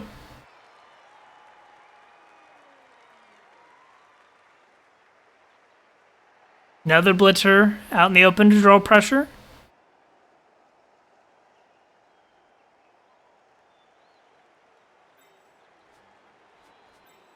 Ball is still out of range from being blitzed.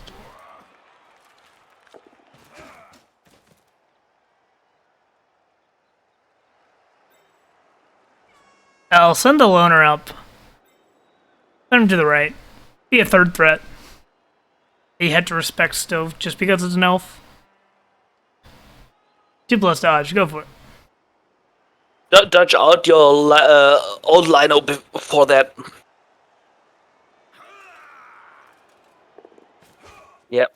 And now send the loner to the right. Nope. That's fine too, but I think I would have sent that one down as well. Down pitch.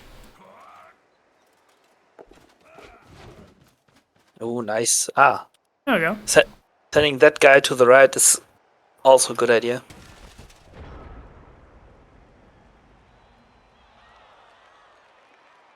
Oh, that was a lot of 6s in that.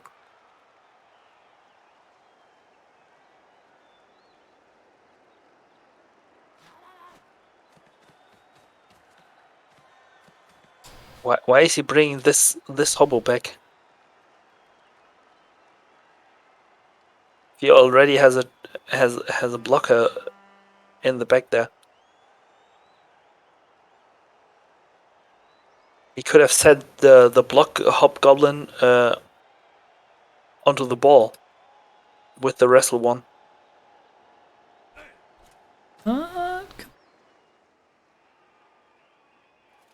Yeah, with double GFI you could. Yeah, you don't.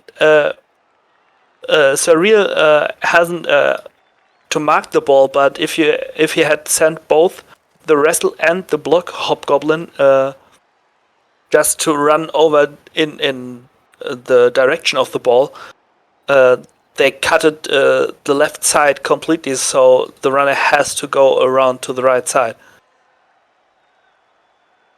In theory, yeah. But marking the scoring threats is also a solid plan. Because the further you run into the elf half, the more they're just going to wrap around you. Yeah, but if you manage to screen off the left side, so they have to run around the right, and you can still close the right with the amount of players you are up against the elves.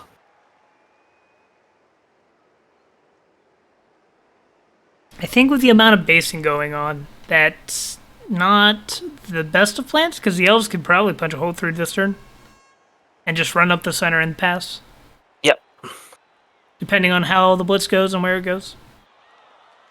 Because I'm looking at the blotch step in the center right now, next to a guard dwarf. Yep. And a non-guard. He's potentially able to take a 1 die or a 2 die if you remove the guard and get an assist. I was thinking dodging this guy out and punching the dirty player.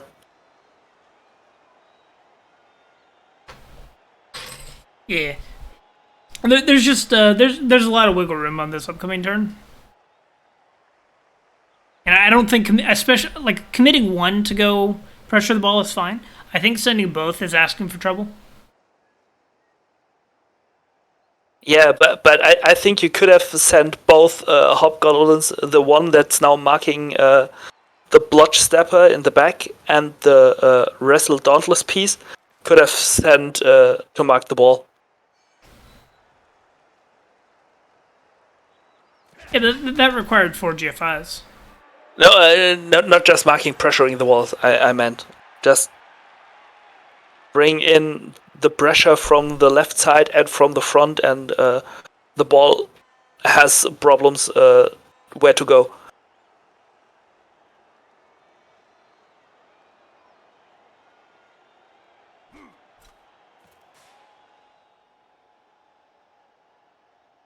Um,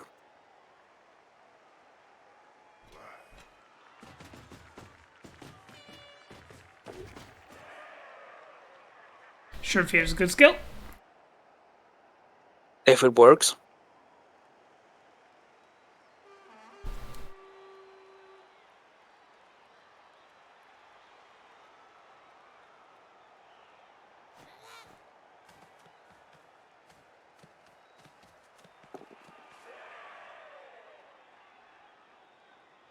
And here we have a mark on the wall.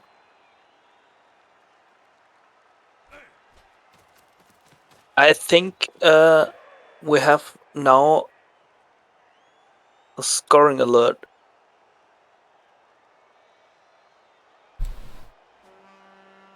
I think this ball should still be safe for the most part. Like, I think you can make it safe.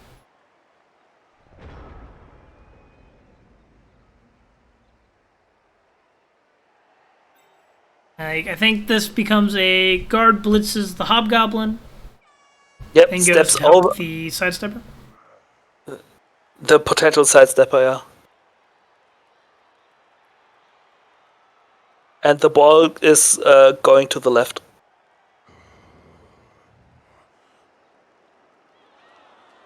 But I think the ball can't go out of a maybe hack attempt with a Wrestle Dauntless Hobgoblin.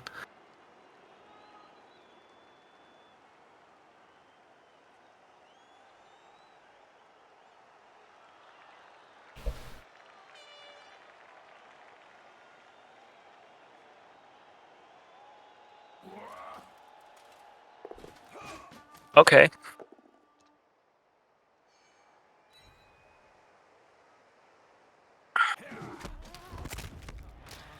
Ooh.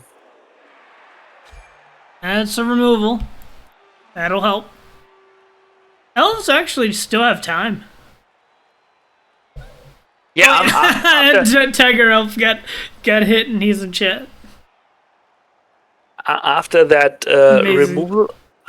removal on the Seka of the Chorfs, that is a lot of time now for the elves. Yeah, if that wasn't an armor break, that would have been still not enough time.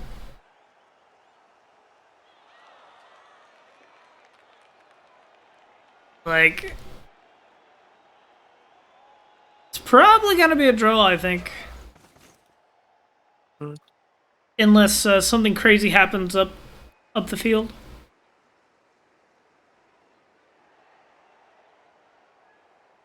But if the dwarves come much further into the elf half, boom, gone, ball. Yeah. A bunch of 3+2+s coming in. Yeah, I would start with a blotch stepper in the center of this. They're only gonna get hit maximum of twice. Yeah, but this guy could be over to the left as part of the screen and maybe as a ball delivery. I think the scoring threats are more important. Because if one of those goes down, it reduces your threat massively. I do think you should have just gone for both the dodges rather than a hit. Yeah.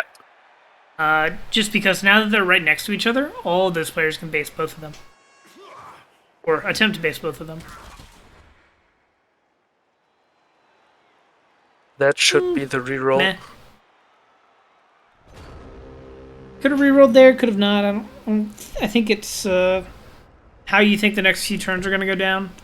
I think that blotch stepper that's standing in front of the 4 Chorfs is getting fouled. Depends on how many hits it takes to get him down, yeah. But also, like, because if it takes multiple hits, then he's not going to be connected by many to be fouled.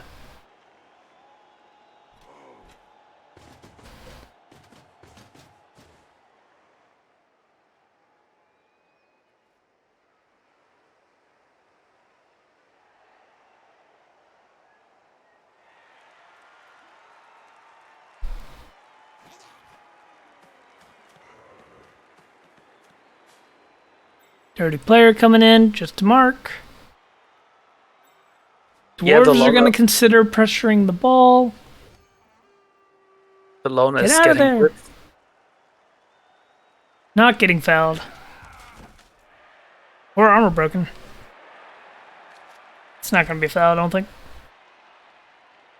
Yeah, he needs to dodge out the block hobgoblin to get that done now.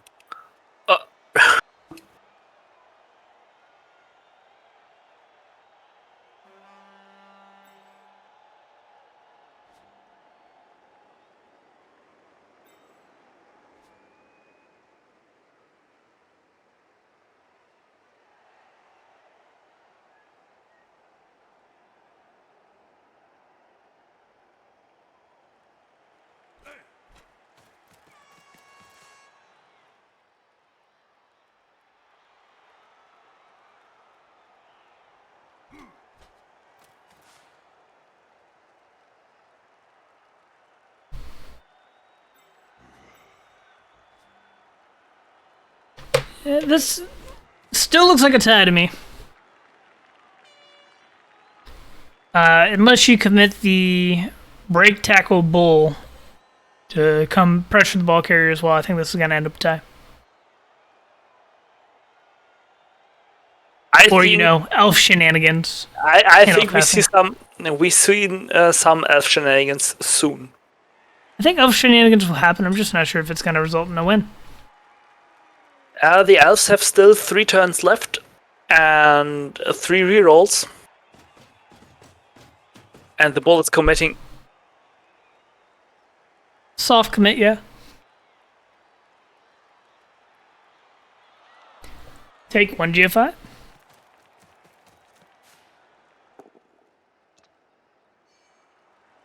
Body blow.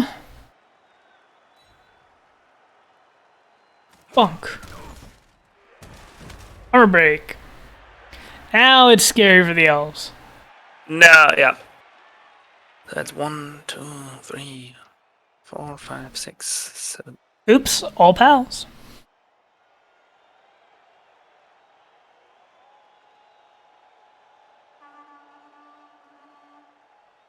I think we see a blitz on the dirty player.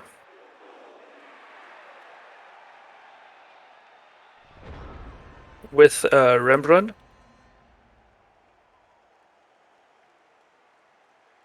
Probably. Stand up the other guys first. And then unless you want to dodge with them.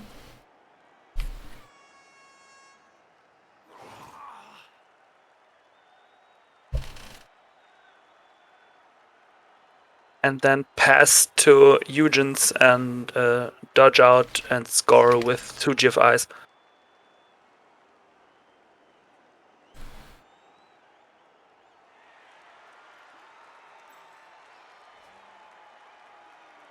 I think the blitz is actually on the guard blocker on the right. Makes it safer to bring the ball over there that way. Oh yeah, I was thinking bring it straight through the middle and throw the ball over to Eugens.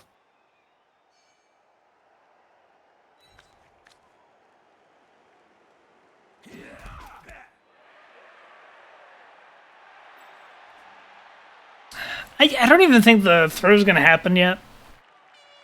I just think that there's too much that can go wrong off of a long pass like that, even with agility 5.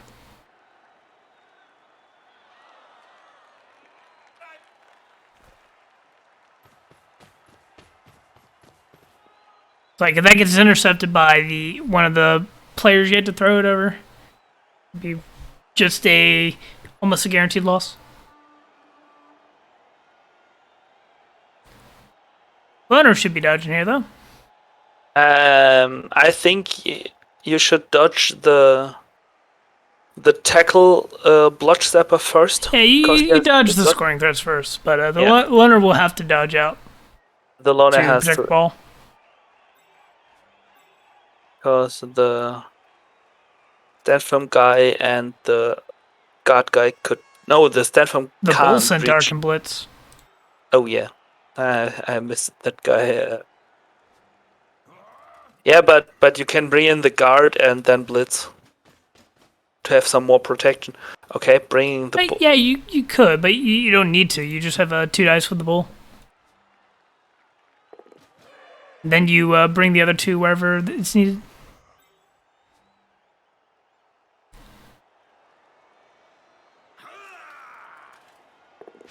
But Jeff needs to set up scoring Okay, threat. that's good protection.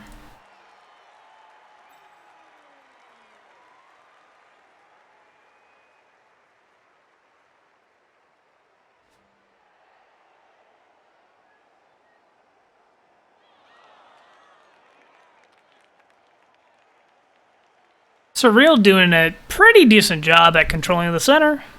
Yep. Not allowing the elves to ever just run straight down it.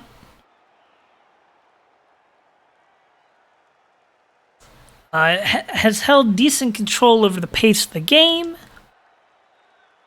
in the second half.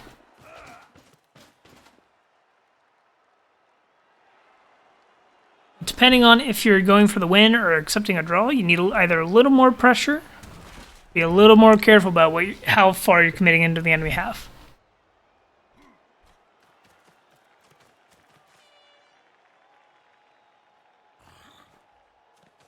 But I think now is the time when Jeff is pushing forward as hard as he can.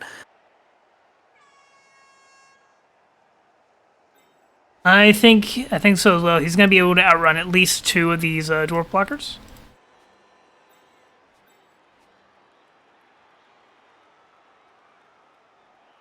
Yeah, the 2 on the left are out of position if he decides to go for the run here. And maybe he can outrun the dirty player hobgoblin as well. And these sidesteppers might be able to get into a formidable position, or a handoff or a pass. Be far up the pitch. Hard to take down. Especially if, like, an unfortunate quad skull happens again, or any failed dice roll, but the only dice that will be failed at this point are some 2-die blocks. Yeah. So unlikely.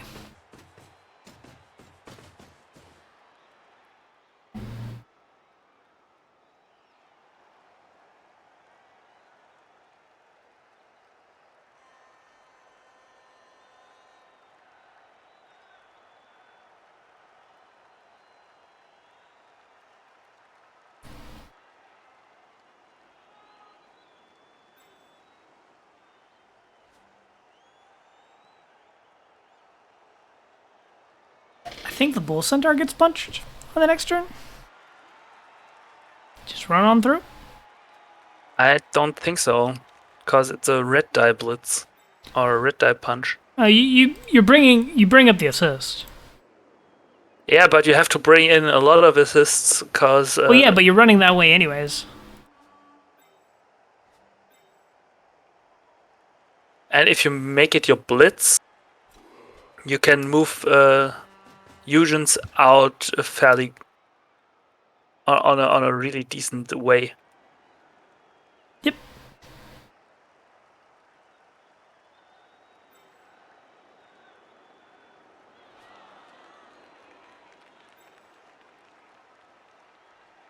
Caravaggio goes up and to the left, I believe, after your other important stuff gets completed.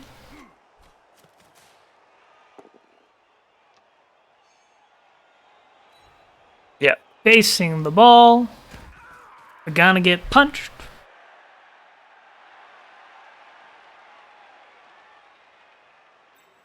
Hugenes is able to break free. Potentially. If he doesn't get powed. I'll go up and to the left, try to split up the dwarves.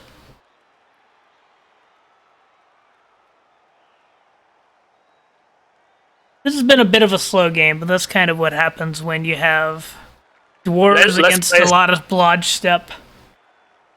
and less players on the elf side to go really as full speed. No, I just mean the turn time has been really slow. Oh, yeah. You have a lot of puzzles to resolve here. And that's just the nature of 3 sidestep in a rookie league match.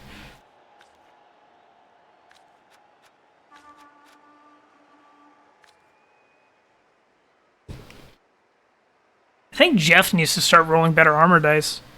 He's been doing a really bad job this game.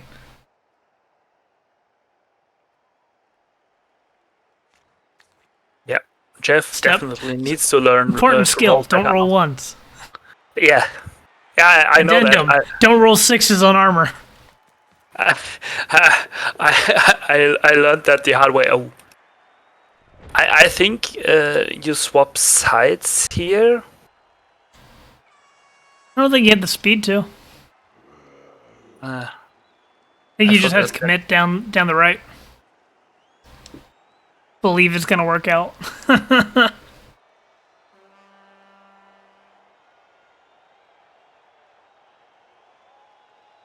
So I think the order I would go is use your Blodge Blitzer to hit the guard Chorf off the ball carrier. Yep. Dodge out Huygens. Bring him up the pitch. Yep. Run the runner, pass to Huygens. Pray. Score, win game. Easy. Yep, that's the Nuffle protects you. Nothing ever goes wrong. I would blitz with Rembrandt. I would blitz the Chorf away with Rembrandt and run him as protection from the Bull Centaur in as well. I like that as well.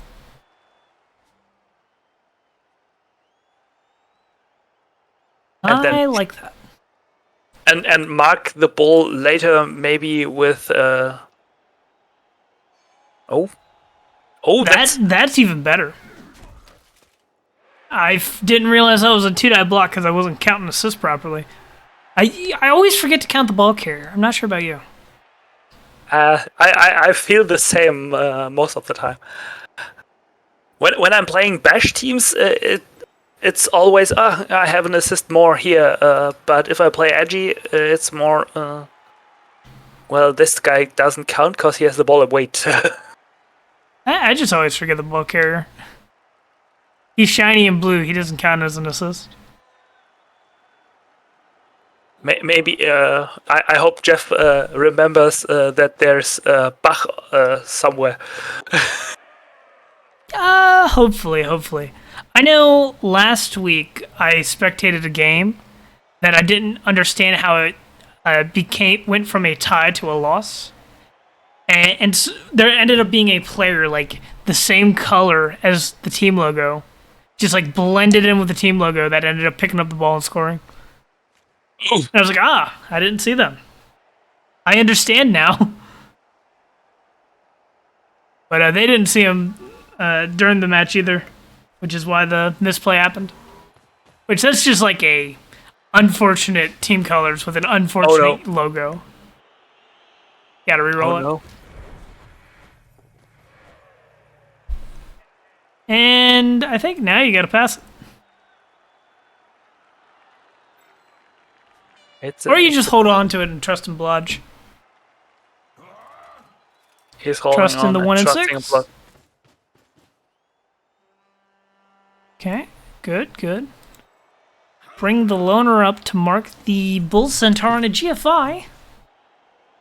Yeah, I take this GFI every time. He has to, otherwise that bull is blitzing your ball carrier. Yep, you gotta take it. Take it. There you go. Then don't forget about Buck. Always check your pitch for white circles. And Bach should have been moved earlier, but probably doesn't realize they're there. Which that happens. Everybody's been there. Everybody's done that. all the time.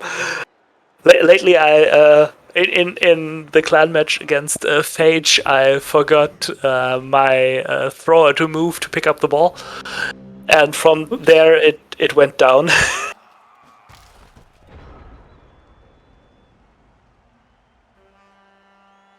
Yeah, it was a 1. But I would have dodged through the tackle zone of the Hobgoblin instead of the Chorf. Yeah, I know what he wants to do with the dodge there, but the other way around would have been the easier way. Because you had to dodge for the second dodge.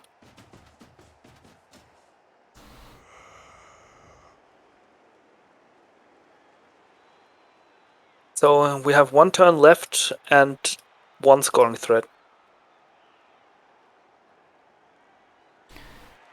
And Chorf should also get their scoring threat secured. They have Papa Smurf in scoring range. Yep. But they need to ensure that he's still in scoring range. After securing the other hits and stuff. Maybe they have... The devs have 2 scoring threats.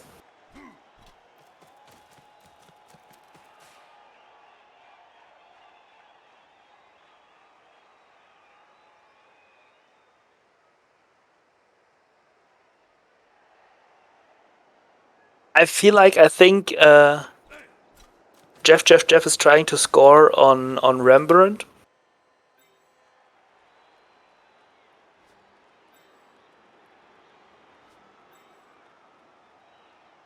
Nice simple 3+, 2+, 2+, and then you passed him. Yep. But I think he's gonna get blitzed. Probably, but then you still have Albinoni in scoring range. Because he was moved in a way that if he fell down, he'd still be in scoring range. If that wasn't intentional, that's fine. But if it was intentional, that's big brain. Oh yeah, that's a big brain move, yeah. It's a big brain dodge failure. Nice and cheeky. And we have the blitz here. Oh, it's just a push. It's a reroll. It's still a push. Still. And then this gets into an interesting position. Still in range for a 4+, 2+. 4+, 2+ without dodge now. But Albinoni is now in range for a 3+, 2+ with dodge on both dodges. Yeah.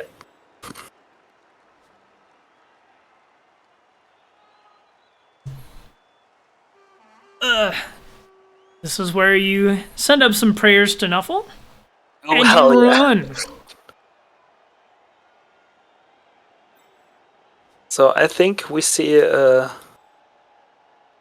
dodge out by Papa Smurf. To keep a better scoring threat. And maybe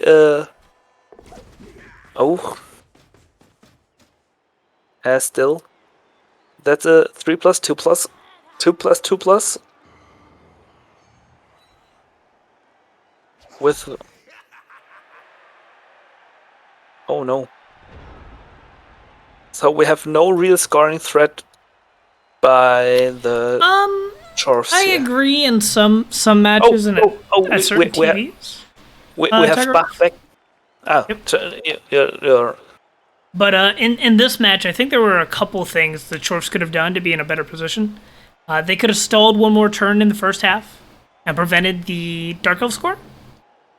And then if they'd done that and been 1-0 up at the start of this drive, they don't have to aggress, and they would have been able to defend even harder and win 1-0.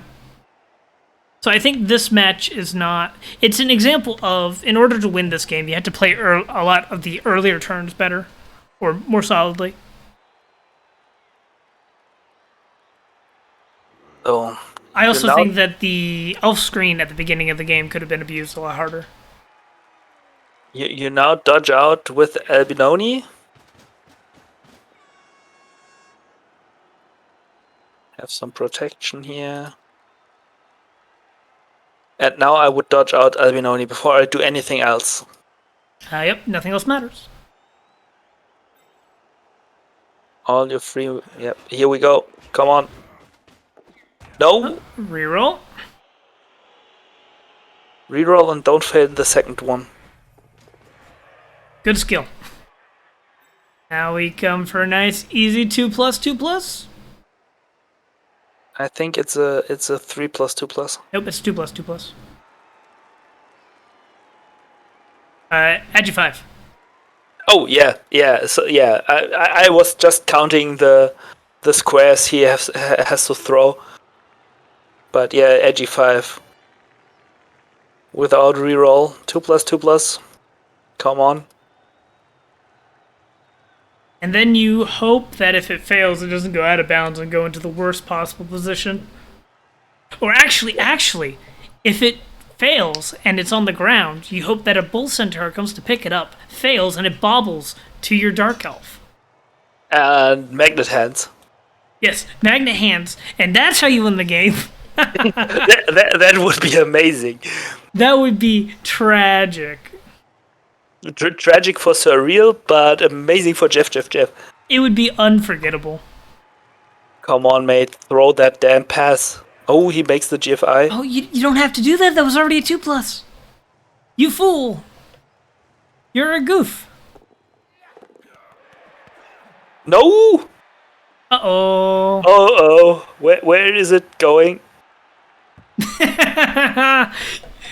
You see, if he just used the pass, he would have had it. No. That's not how that's work. Yeah, the GFI should have been the catch, but, like, at the same time, just rough.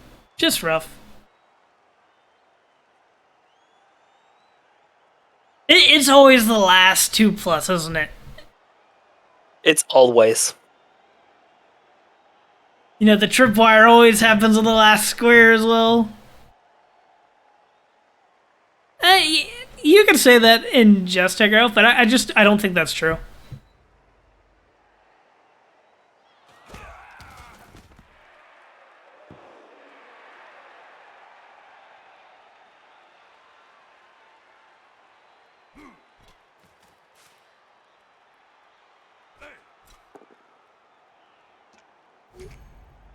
And another scatter on the ball.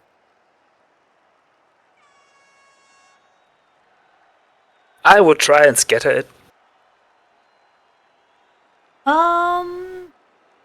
Yeah, it can scatter somewhere weird, but you could also just put a body in the way.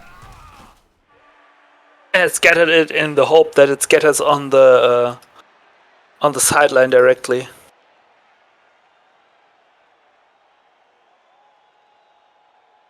Could also just...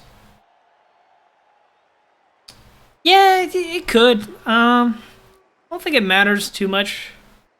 I don't think scattering it changes the odds too much at all.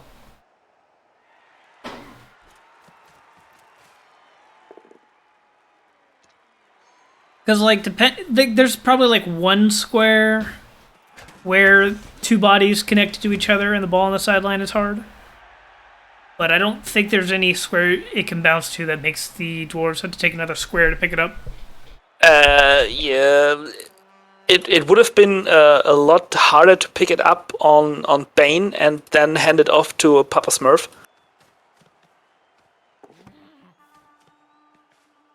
Comes the Chuck.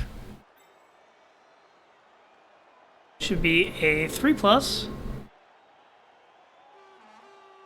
3+, 3+, 2+, with a reroll. And an intercept chance from the loner. Yep, that's true. Oh, good job. Well. Oh. Higher that line elf. No, I thought that was 2 SPP. No, it's 1 SPP. Is it 1 SPP? It's just 1 SPP.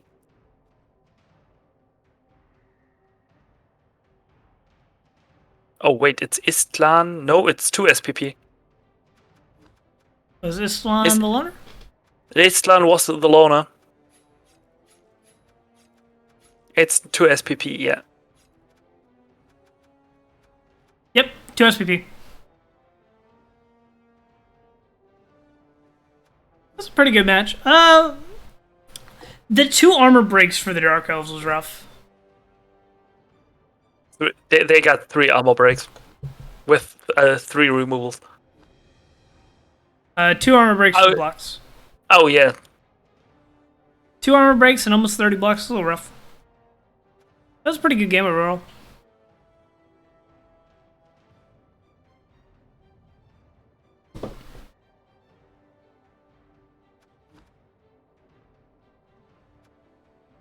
It was so close to a win for both sides. It was a intense ending. Shame on losing 2 witch elves. Big shame, big shame. 2 dead witch elves. Alright. I'm gonna hop into some other replays I'm gonna look at. Thanks very much for joining me, though. No problem. Always fun to cast a match. I think I've got 3 replays to look at.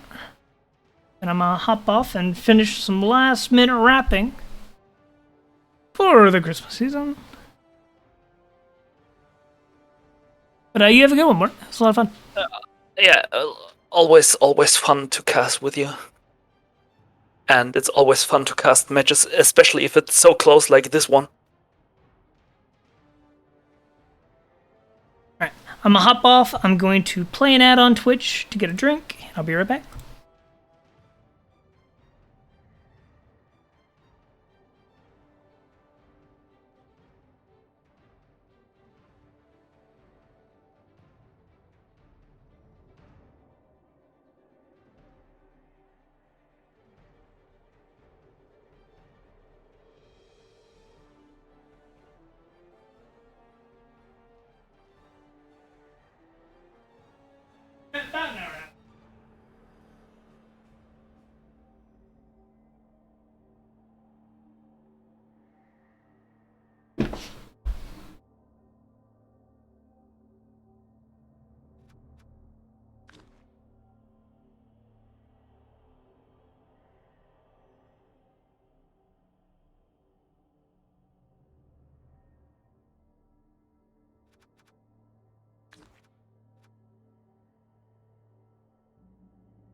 Alrighty, let's pull up this game here.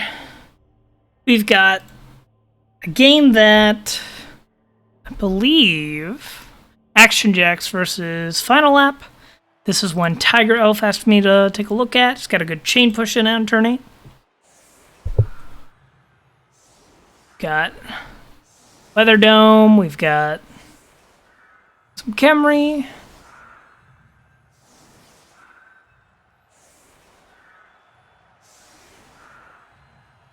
Orcs are on defense first. Jax chose to receive. This is a replay, so it'll be nice and fast. Some stat freaks over on the orc side. Gonna go to added skills. 2 developed black orcs. Mostly rookie and complete rookie.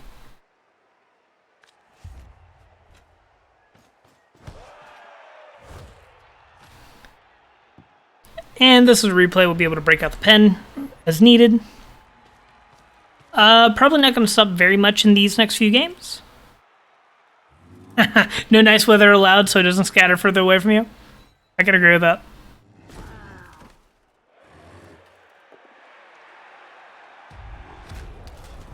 Block Tomb Guardian is a beast.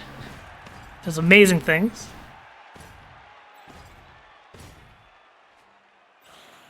Jack Ryan has been doing so well for you. 3-die city.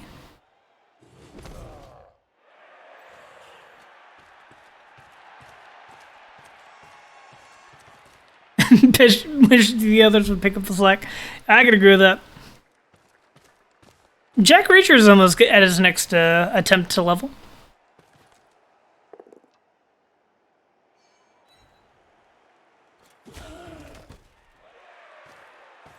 I like the hits you're taking. Got some mighty blows. Ooh. Ooh. Samuel Jackson II. Ooh, this is a sexy throw raw.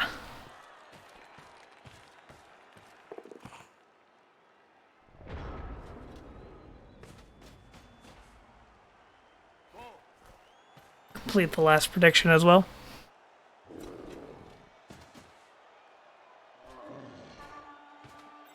Oh yeah. Block will be great, but ooh, movement up, agility up. That's amazing.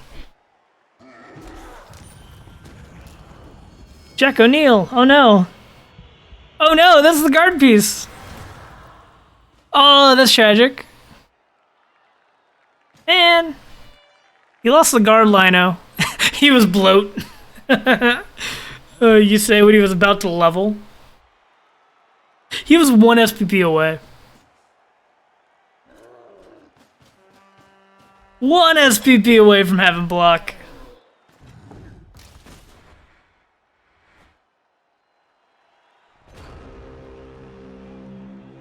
Oh yeah, because like that doesn't allow you to have one more fan factor. I get you. It's very wise. I could get cheerleaders for that.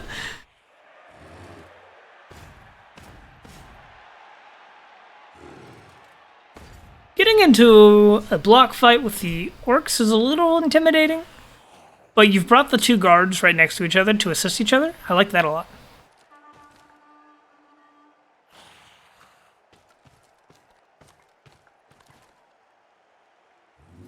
Screening off your good Jack, holding the ball.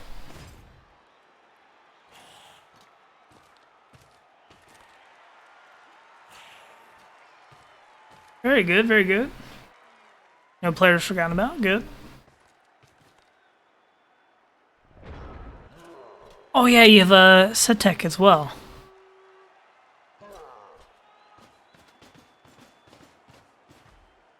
Yeah, he's got like 1, 2, 3, 4, 5.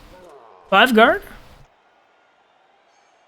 Actually able to contest your strength.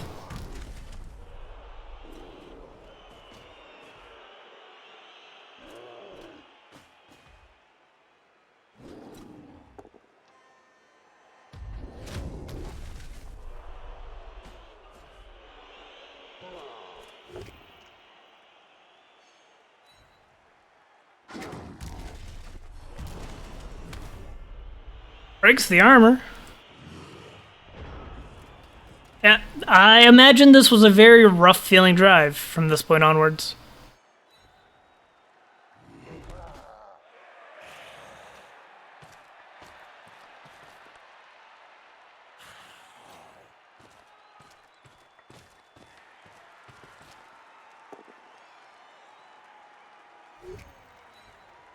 Juggernaut, good skill. 1 die, I would have taken that as well.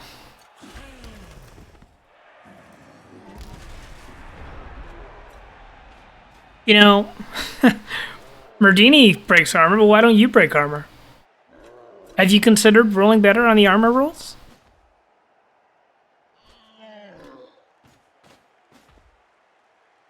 The dreaded orc curtains?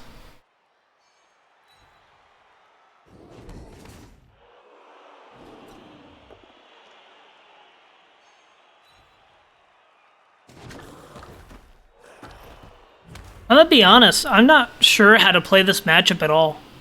Because these are 2 very heavy control teams. And like, I think at some point you just need your dice to work. But he's got a honorary black orc in this thrower. So he's basically got 5 black orcs, a Agi plus elf, and 2 amazingly quick blitzers. So you just kind of grind down the field like you have been and hope it works. Because you need to get right about here to be in double GFI range. So just grind down the pitch like you are. Take some good hits. Threatening a surf here is very good.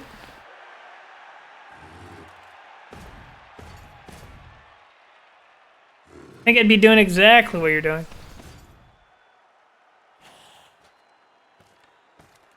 Bringing an assist in. Isolating a black orc.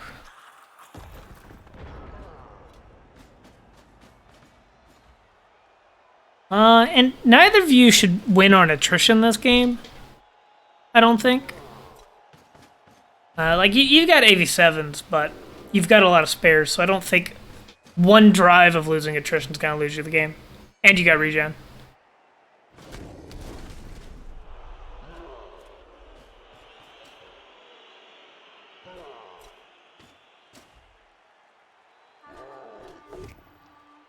Now, this is very hard. Especially because you're outsped by these orcs because of the double movement up blitzers. You're outstrength because of their guard and their strength up. Like, barely outstrength, though. Not like a lot.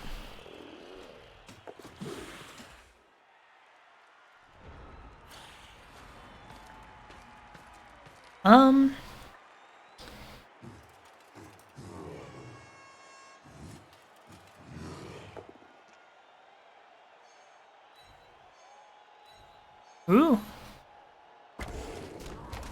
Get him further out of position. Ooh, that helps. That helps. Badly hurt, gone. Okay. Mighty blow doing a thing. Block doing a thing. Allowing you to take some good hits. Trying to base to win the punching game. Protecting the ball. Trying to force the orcs wide. If the orcs go wider, you might be able to find a gap. You don't need to make much more space. Your defenders need to push through just a little bit more.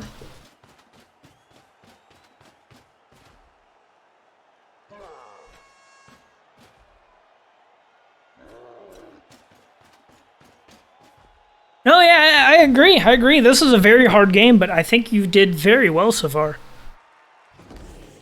Yeah. That's what I'm saying. You're playing a little wider, forcing orcs to the right. That way they're thinner on the left. And if they overcommit on either side, you might be able to just break through the middle.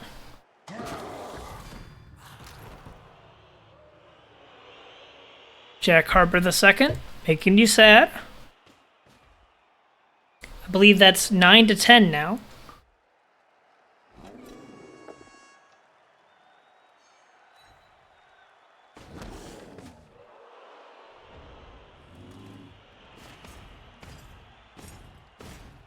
And you're trying to bust through this just like an elf screen, which I like. Because this is basically an elf screen with fat, ugly elves. If you can put enough strength in here and force them to take dodges rather than punches, it's amazing. And you're isolating the orcs a little bit, forcing them to spread out the assist, trying to make it so that one guard doesn't mark two players. And especially, like, if you look, a lot of these guard players are getting split up, so they're not contributing as much strength to each other, which is very good.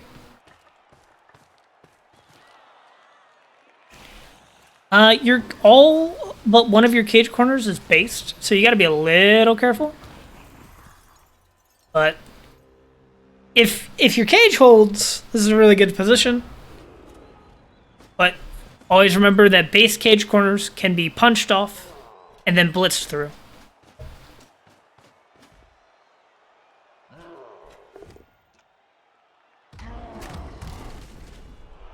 No, I don't hate it. I don't hate it.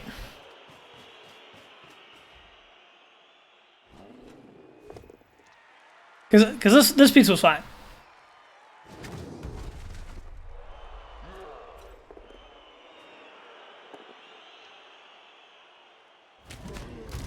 It's a good wrestle. Did he already blitz? Oh, okay. I was like, why didn't he just blitz? I understand.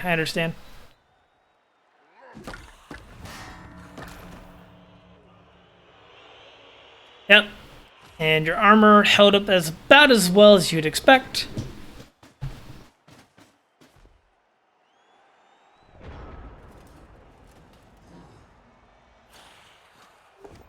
If you didn't get taken down by the wrestle, I think you would have been fine. But just not enough held.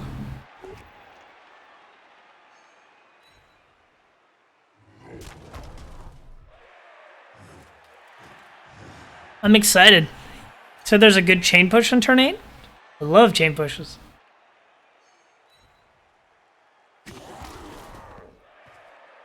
Black Orc being out is really good. It's going to be great on the next drive.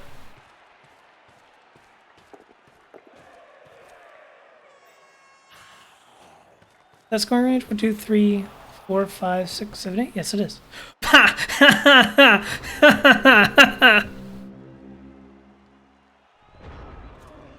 Let's go! You can still score here. Still score. Wisely brought up a scoring threat.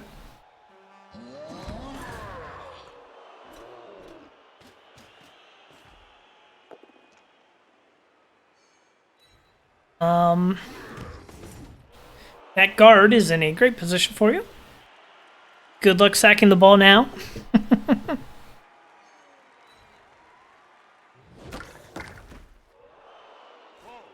Oh yeah, this is Chain Push City right here, isn't it?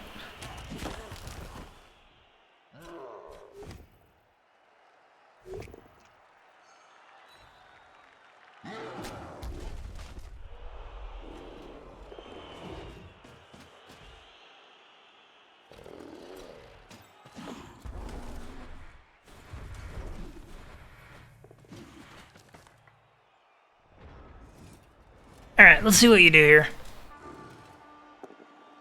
Oh, I believe that. I believe that.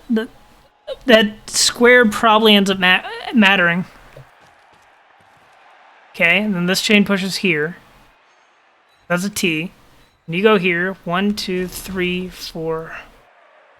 Or blitz here. Blitz here.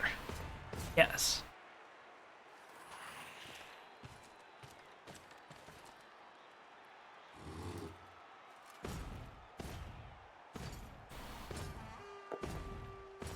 Two G5s. Oh, you already blitzed. I'm dumb.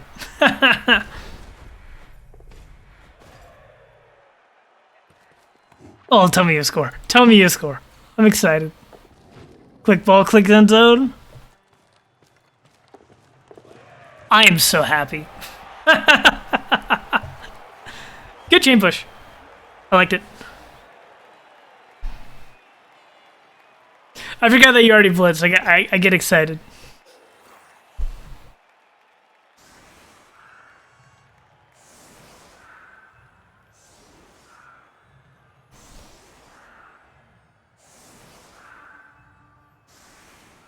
Oh, yeah, that's what did the chain push. That's what did the chain push. Derp.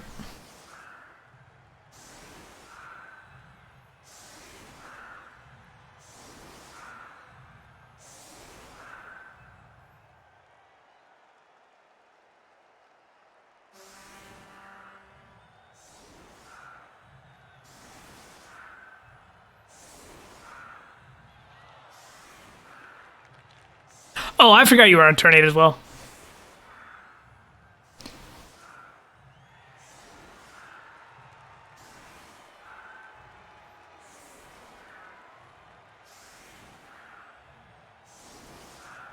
That being said, you know, Chevron's fine here.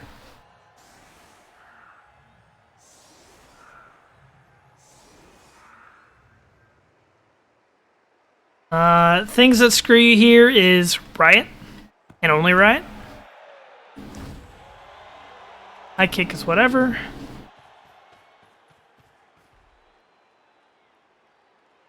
Oh yeah, I get you. I get you.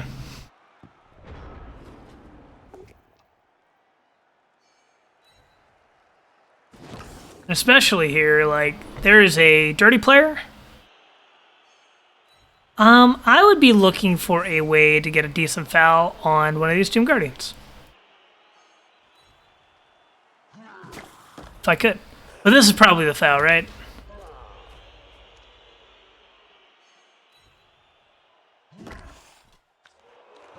I'm assuming there's a foul that happens here.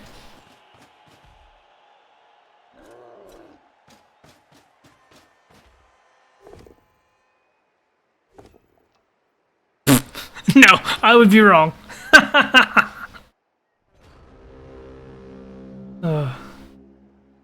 You don't like the pushes? 1 in 36 double skulls. Let's go.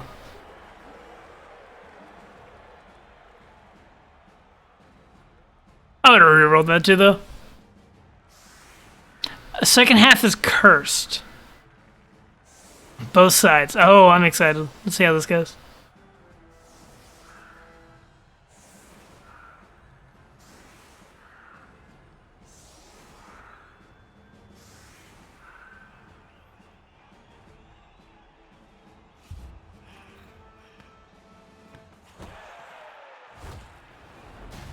Throw a rock to start off with. Ding.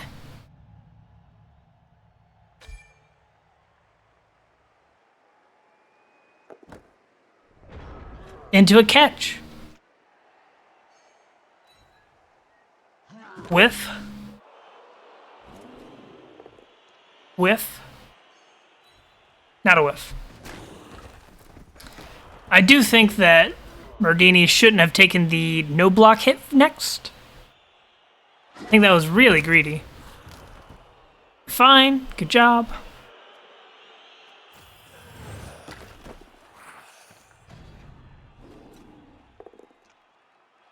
It tastes good. What else am I looking for? Just tasting it. Oh, yeah. Even it. I didn't add very much. It could be a little thicker, though. A little bit. I had just. Oh, okay. I haven't done it. Yeah, try that real quick. I was commenting on jam in the kitchen. It's blackberry. It's delicious.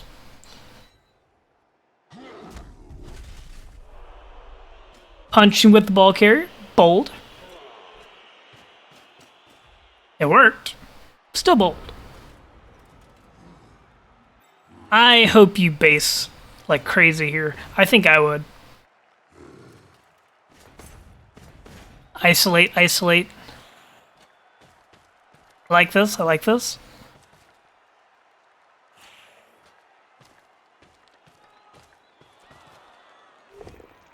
I like this.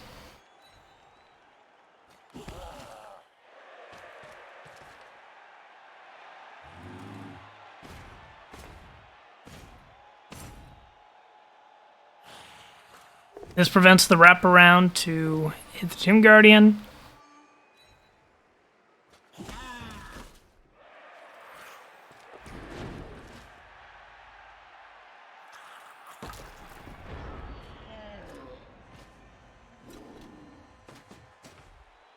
Oh, I didn't realize Set Tech had break tackle. That makes even more sense on what you've been doing with them. This is why you don't take the 1 in 9 blocks first. Unless you're setting up something. Got a 1 dice pal, got a little lucky.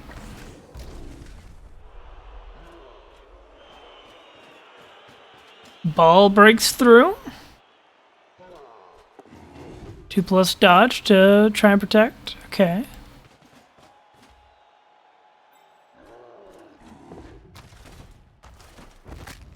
That's a 2 dice power right here.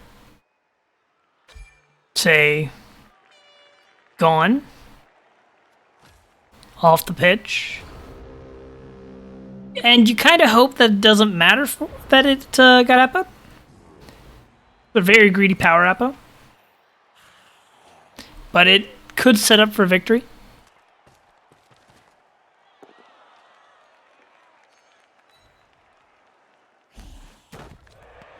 Strip ball. Woo!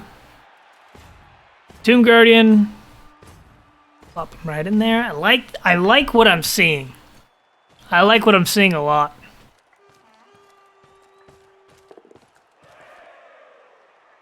Zone a little bit.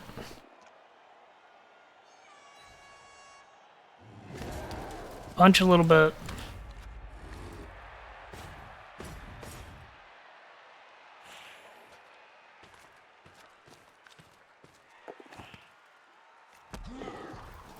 Do not manage the dodge away. Maybe on the reroll. Good. Good. I like everything I'm seeing so far. 3+ fails on the 2-die block. Agi 3 is cheating. Agi 2 is for victory.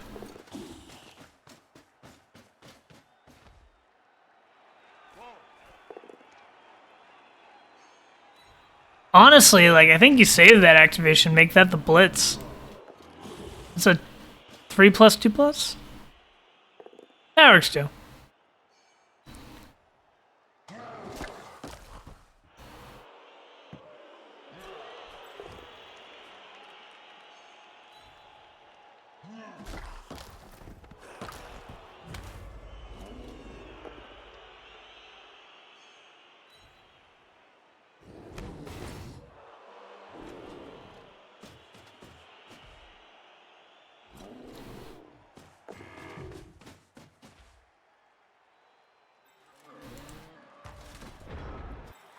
Let's take a quick look here.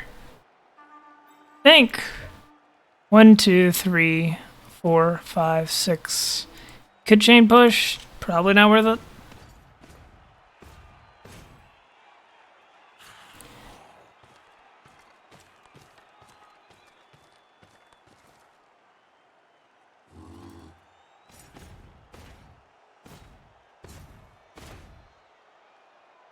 Bring in the other Tomb Guardians, very nice.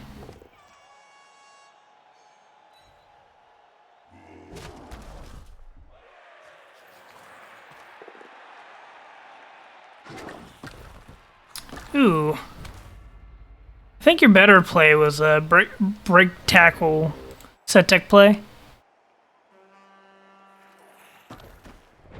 Especially without the reroll left. There's no downside to using set tech here. Potentially even chain pushing onto the ball. That could go absolutely wild. So maybe not onto the ball. But the Juggernaut hit, probably just better.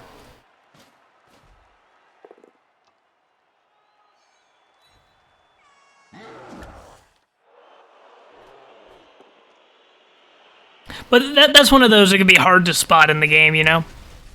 I know I'm looking at one thing and you're looking at 18, trying to figure out the whole turn, and I'm just trying to figure out what did or didn't happen.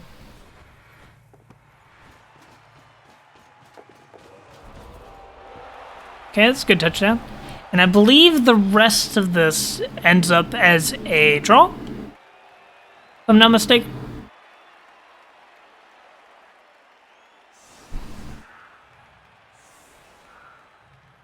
Yeah, I'll watch turn 16 if there's not much else that happens. Just because this was meant to be a short stream today, but I ended up casting a 2-hour game that I wasn't expecting.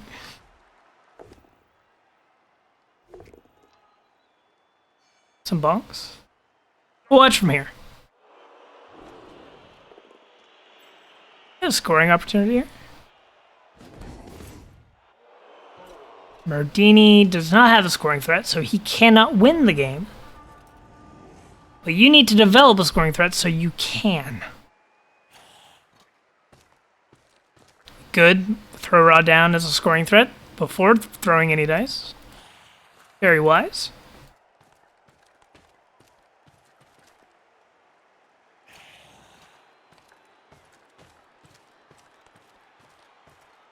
Base up all the orcs. Wait, what happened to the orcs? Where are all my orcs? Summer?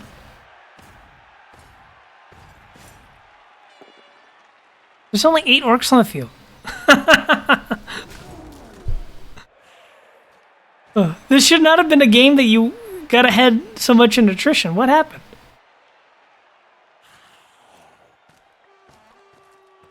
Armor rolls started failing.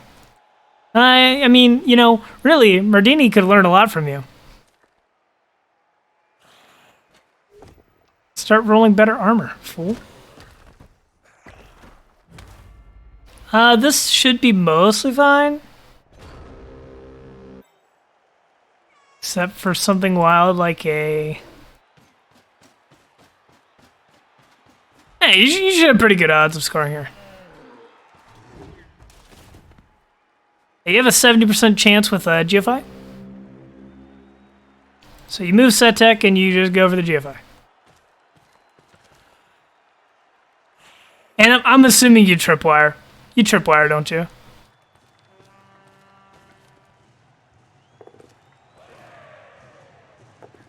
Oh! 30% failure on 2+2+. Without a reroll. Good job, though. And Sedtech stole the MVP. What a jerk. Oh, and the lineman got the MVP. Oh, no. It's absolute travesty. He threw a lot more blocks than you, though. Sedtech with the 8 SPP. Good job. Whoop.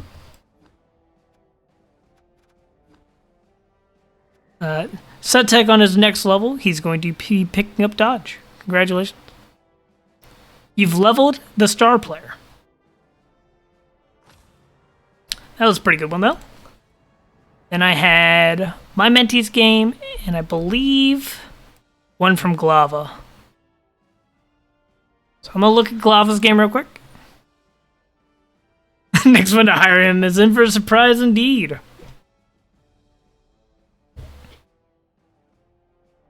That would be really interesting, like, if within a league, if a star player got the SPPs and stuff, they leveled up, became more expensive throughout the entire league. You could do that homebrew in, like, tabletop or something, but probably be horrible for everything else.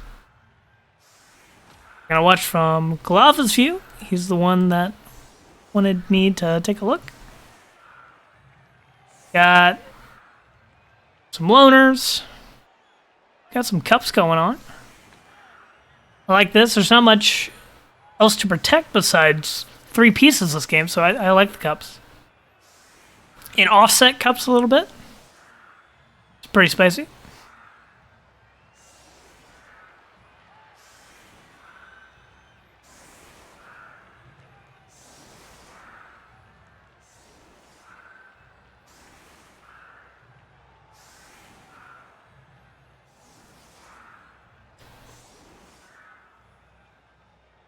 Really hard to tell. Frozen. It was in there for minutes. It's good. Yeah, let's see here. This is a college game, I believe. Cannot remember. I know I gave Glava some advice on their last game, and probably, I think the game before that. They've been getting better and better.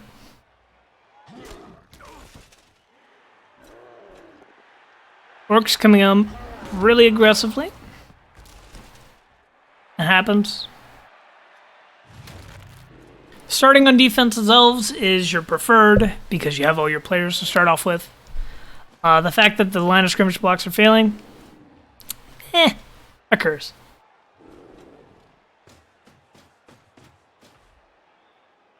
This might be the third game.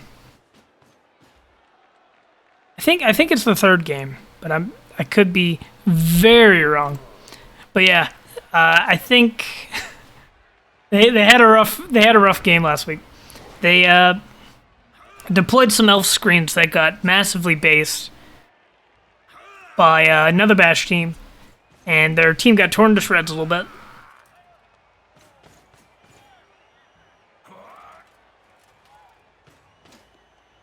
It was either last week or the week before. I cannot remember.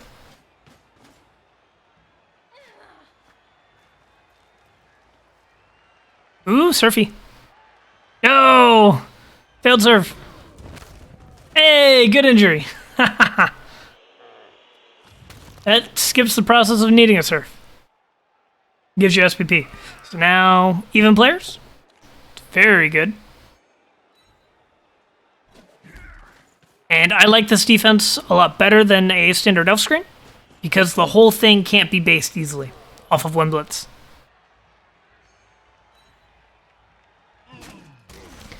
And we got 2 players on the side to slowly push the not the elves, the orcs to the sideline.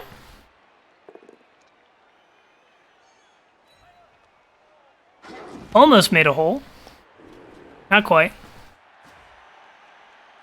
Orc is based on a blitzer.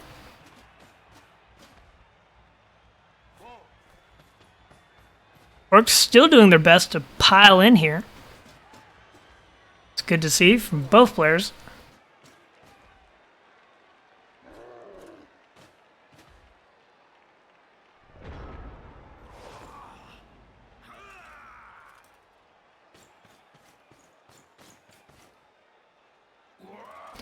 And you punch here, and you develop a second block if you need it. Good. Ooh, chain push. Ball carrier. Exposed a little bit. Don't really want to be basing it, but you miss the time when orcs and dwarves would just clump up? Yeah. Chain push city, for sure.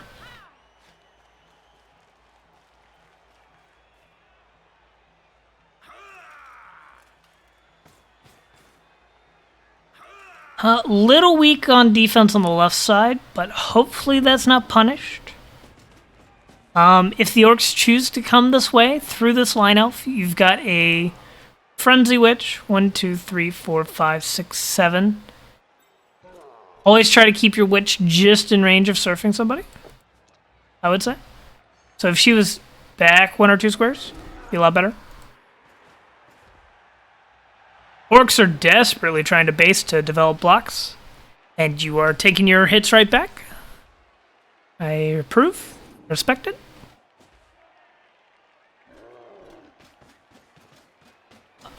Orcs have a few too many players behind the ball. That's bold. It's very bold. But now you have to deal with that because that dodge worked. That was a 4+3+. I'm not sure I would have done that. But, right here. If this witch was 2 squares to the left, or 1 square to the left, this would be a surf. Because 1, 2, 3, 4, 5, 6, 7 for the hit. Then you go here. And that's now a GFI to make this a surf. Whereas if you were 1 square to the left, surf without a GFI. You should still go for it, because that's probably the best blitzer on the team. If you get the surf, that's a injury roll right off the bat. You are going for it, but it is a bit daunting. Just get a POW. I don't have to worry about the GFI. It's nice. I think if it was push POW, I would still take the surf attempt. And here we go. We see orc armor breaking just because they're giving up blocks. Come up here. Yep. I like this a lot. This is a very good Delph defense.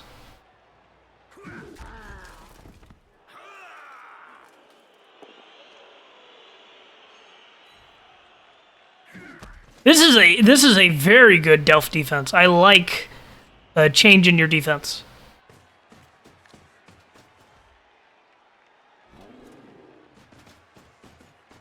For Ramshik, you don't have to go quite so fast as orcs. You have 8 turns to push through. You're giving up a decent amount of blocks for not much, and you took a desperate dodge that you don't need to for several more turns.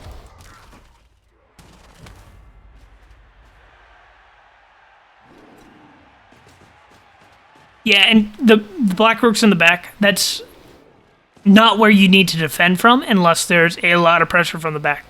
And if there's a lot of pressure in the back, you just blitz through the front, and you no longer need to worry about it as much.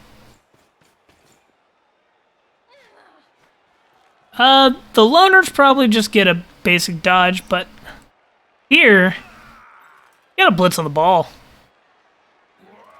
Are you blitzing the ball? One die on the ball? Yes. Oh no! Yes!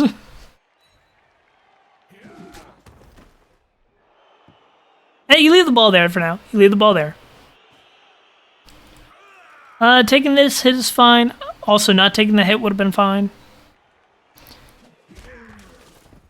Follow. I think I follow, and I think I put them here because it's further away from the ball, and no other reason besides that.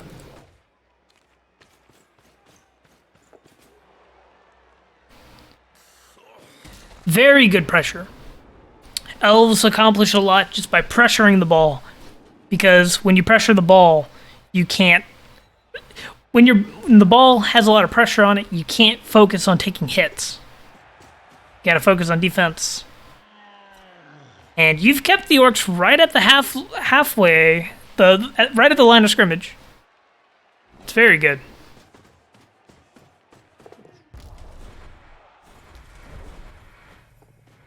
Something, turn ordering. You gotta defend it here with a blitzer instead of a black orc. And whenever you make black orcs the back part of your cage, it's going to take much longer to get down the field.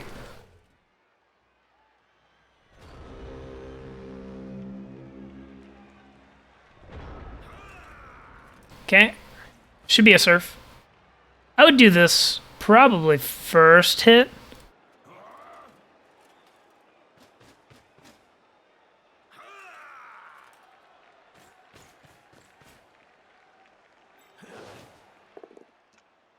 You know, that's actually better. I just ignored the fact you could blitz the ball and one dies. I like that a lot. Your choice was right. My choice was bad. That's fine. It's fine. I would take the surf. If I could, though. Did you already reroll? No. Good. Don't reroll that. And probably just holding onto the ball was better. But I'm not sure about that. Definitely I would have taken the surf before doing that. This surf is important. But, Glava, you might have just forgot about this scenario. And, you know, that happens. Just always double check down your side of the pitch. Just because camera controls.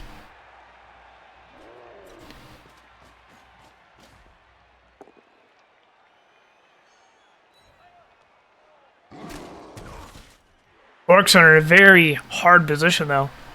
They've got no movement on the ball. It's turn 6. Ball comes back again.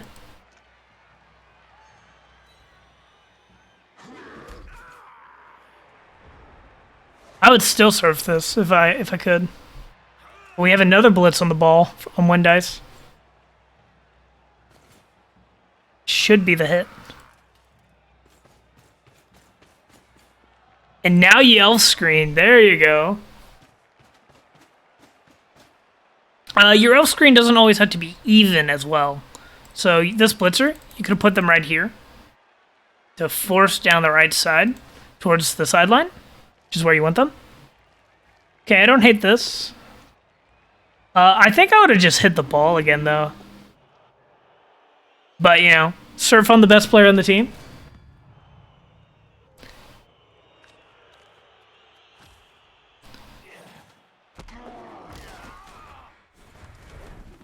I don't hate that reroll. But again, you don't always have to make the elf screen even. You can do like the angled one where you have like this part of the curtain up a square, or 2 squares, and this part of the curtain up a square. Have like that nice angle. You can, you know, like boom, boom, boom. Have a nice angle.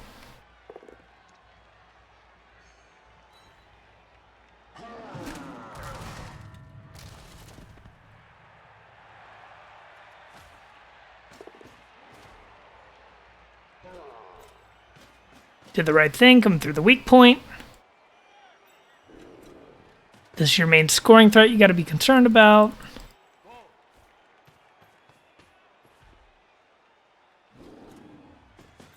But if they give you a hit on the ball, you take that.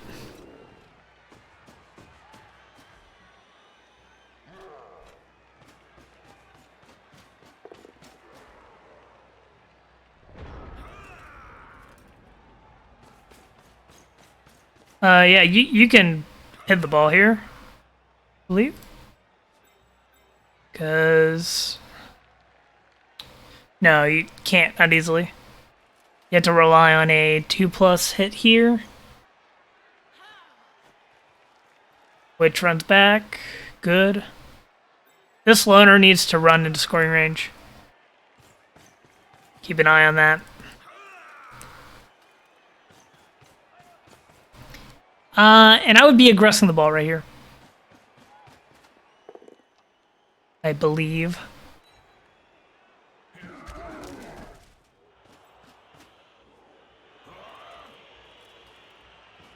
Because if you choose to aggress up here, this won't matter nearly as much. Giving up a bunch of space. No, that's your scoring threat.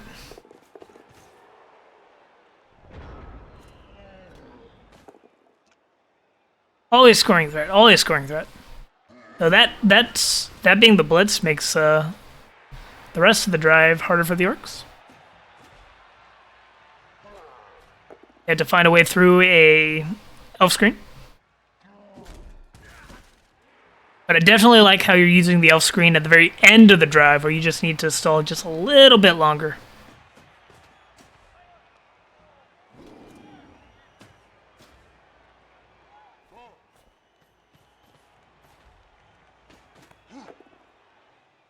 Potato. There it is.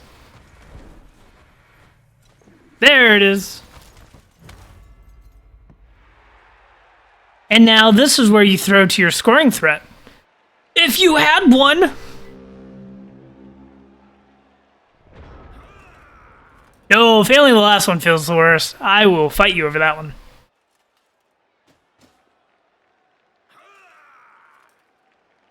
Now, honestly, you can consider a foul over here.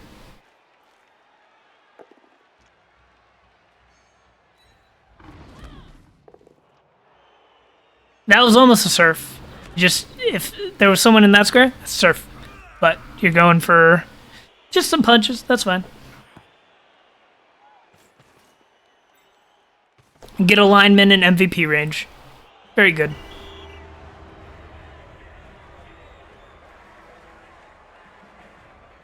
Very solid defensive drive. Any defense where you prevent a score entirely, very good.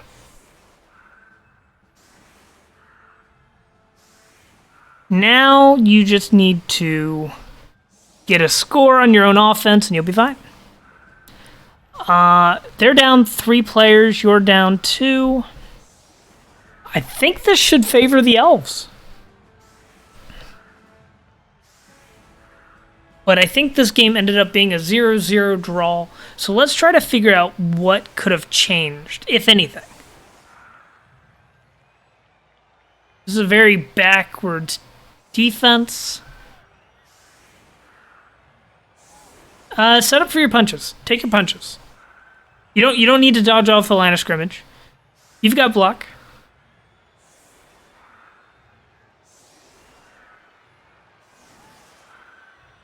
You don't have to be scared of this. These are 3 free hits. Take them.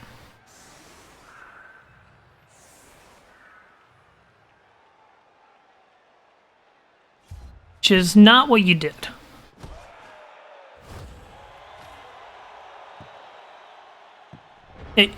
So here, you have 2 block pieces.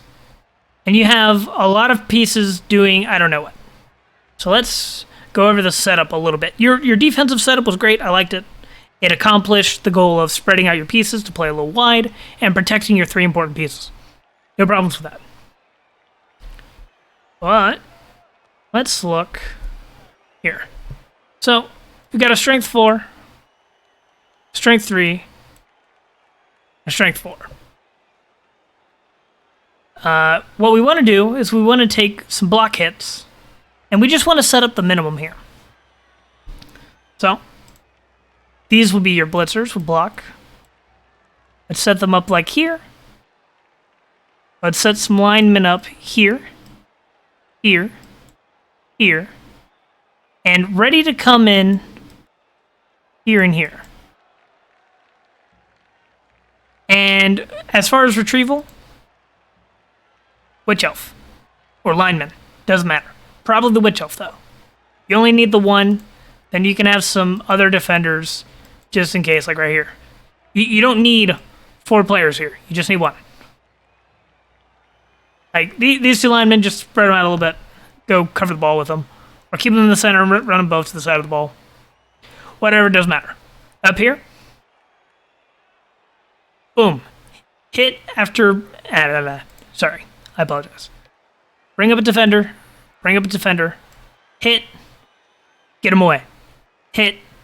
Get him away. Maybe you break armor, maybe you don't.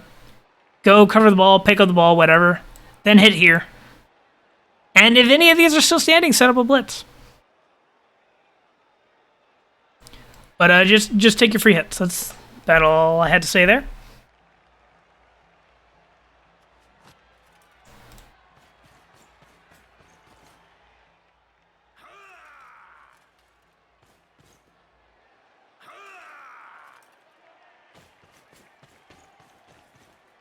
Okay, covering the ball. Good.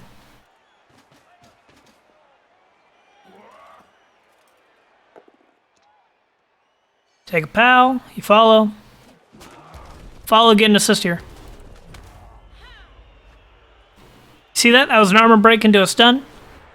These could have been armor breaks as well. Could have been removals. Make the whole drive easy. And there's no pressure on the ball. You don't have to reroll that pickup. You got 8 turns. No one's able to hit the ball.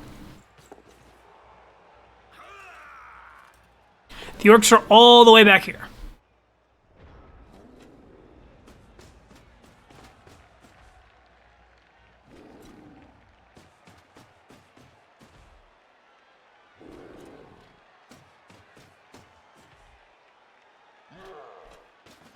Now, the orcs are forced to split up, play very wide. That's good.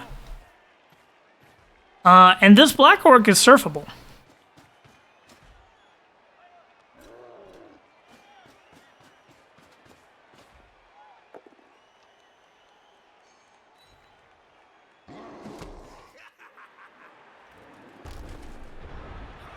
I believe the splitzer is surfable.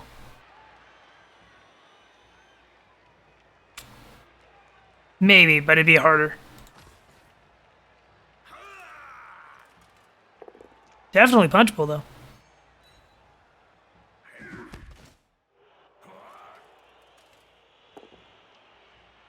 Fine with this.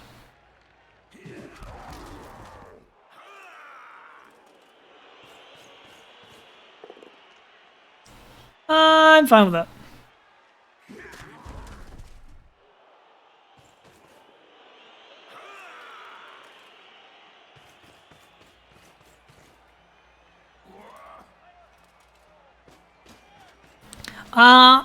And I would be a little more careful about splitting off your... Okay, none of this was safe. None of this was safe. This foul was not safe, because if you get sent off, you're wide open here, you're just going to get blitzed, and I'm pretty sure that's what happens. I didn't hate the foul, I just don't like the position your ball was in when you did it.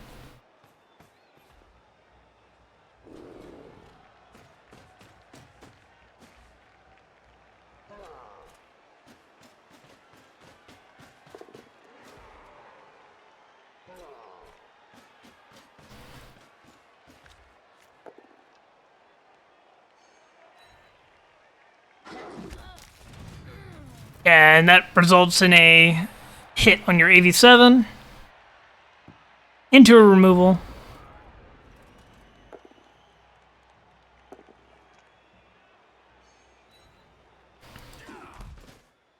Yeah, that was an unnecessary base, for sure.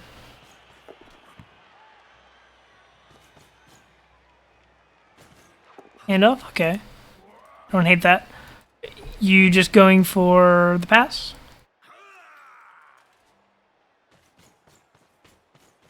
Setting up a little accident prevention. Okay, I like this. I would have done something with this last lineman, though.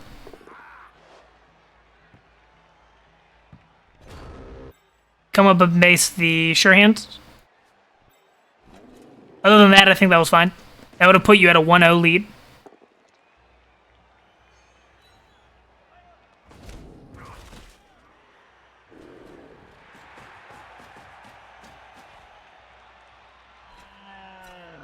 That would have given you some armor, some KO rolls.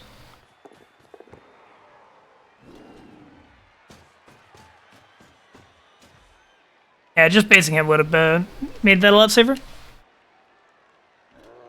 But that being said, these isolated islands of fighting benefit the elves more than the orcs, because you're able to break away from one island and go assist on another, like you did right there.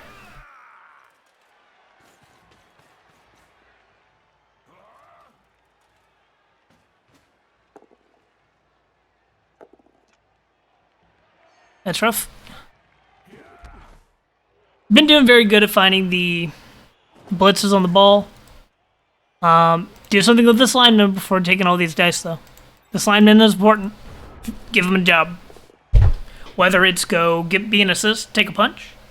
Whether it's screening off. Whether it's coming to be another retrieval threat. He needs a job of some sort.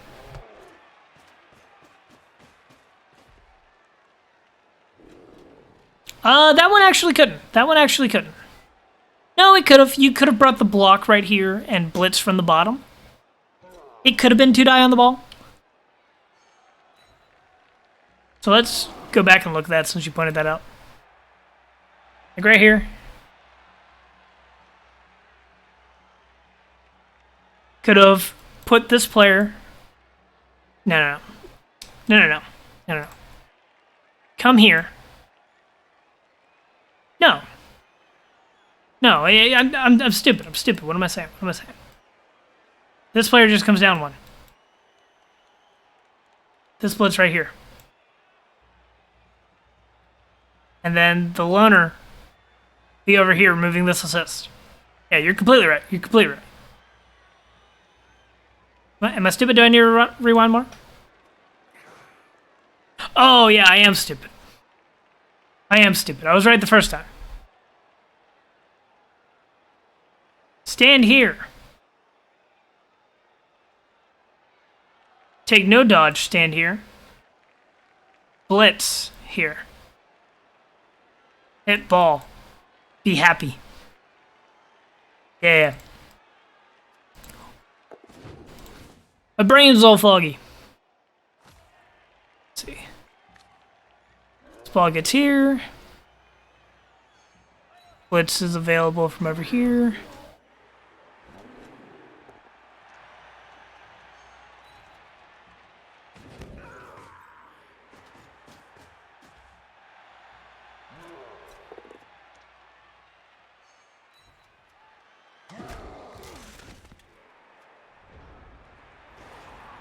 See.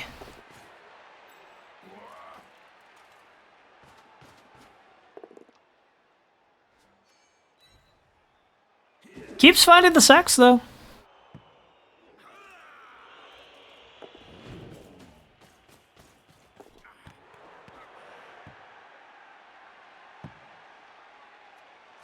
Nope. Ball is retrieved again. Just gonna skim through the rest of this.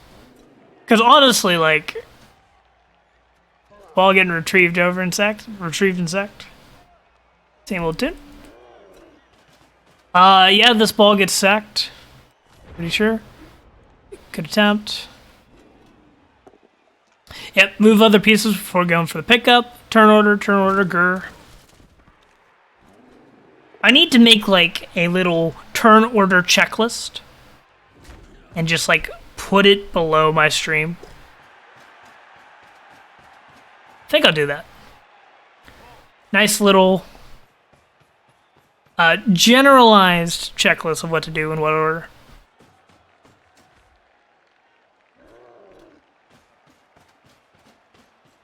Step 1, move unessential pieces without dice rolls. Step 2, safe actions. With an asterisk, or important actions that need to happen first. I don't know, I had to think about that. Might do that. This is another 2-die hit on the ball. Or 1-die hit on the ball. But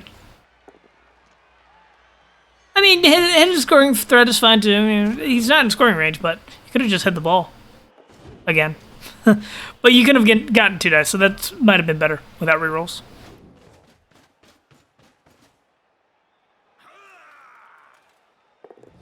One and 9 versus a 1 and 6 because you take them both down there. Makes sense. And this forms a screen. Orc's looking for a scoring threat. They 1, 2, 3, 4, 5, 6, 7. 8. They technically have a scoring threat. So that's got to be the blitz. And you push him to here, and he can no longer score. Good job. And that's how you tie the ball game. Very well done.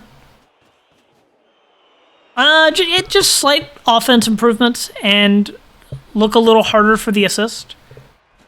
Did very well at finding the hits on the ball. Did very well the first half on defense. Take your line of scrimmage hits when you're on offense. Just a couple improvements. Turn ordering before you're taking the blitz. Double check that you don't have any pieces that don't have a job. Like, it's okay to not activate a piece if its job is to stand in the spot it's at. But if it's got something you could do before your important action, and it's not going to have anything after the important action, move it around. Figure out, put it somewhere intentionally rather than just, this is where it was. But we're going to move on to our last replay of the night. And then hopefully we'll have some games to look at next week. But it'll still be like, end of year holiday stuff going on, so who knows? It's this one. This one.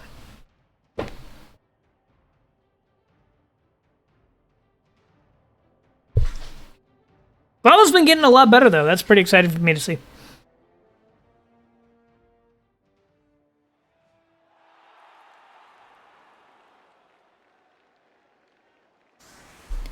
Alright, so Kex is my mentee. He's playing humans against Baby Chaos. Nice. So we're just gonna stay on base skills. I don't see any added skills on anything. And I want to be able to tell the blitzers apart.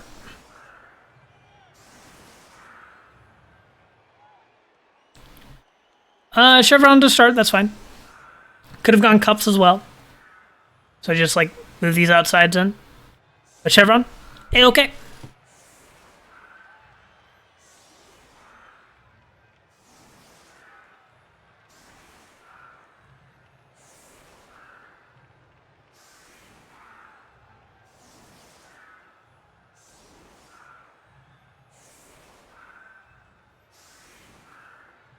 Deep retrieval, that's fine. Bring this Chaos Warrior onto the line, though. Take your line of scrimmage hits.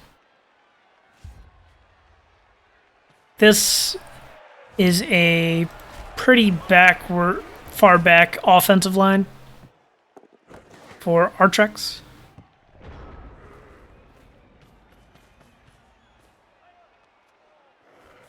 Yeah, that was very tame pitch invasion. Honestly, that could have been a lot worse.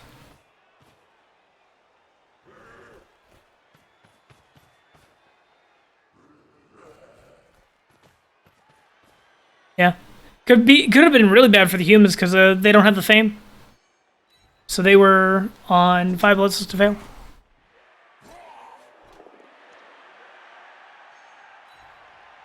I remember the time I had a 10 out of 11 pitch invasion when I was playing ogres. It was pain. But I was against +2 fame. And like 10 out of 11 failed the 50-50.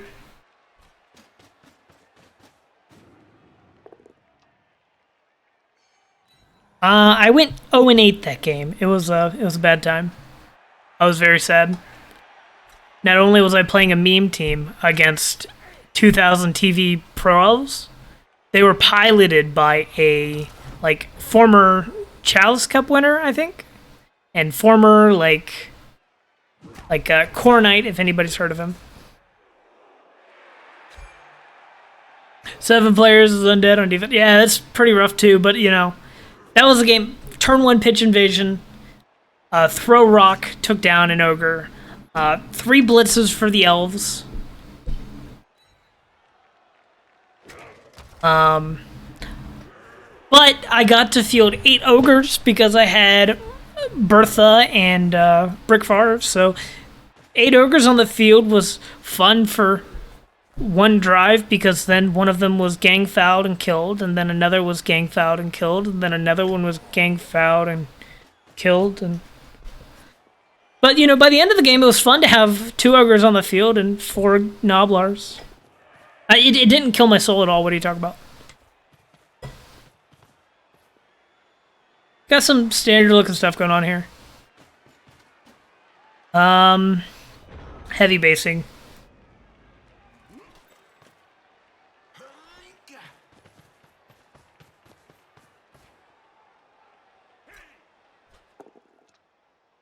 Little wonky though. Punch him off. Rotate. Good. Now that's a 3+ to knock him down. Or push him away. We're cheering for the humans because that's my mentee. But we're also cheering for the chaos because the harder my mentee loses, the more he can learn. So we're cheering for both. I have not watched this game yet, though, so I'm excited. Eating that. I like that. I like that. I think I would have taken the hit with the ogre first, though.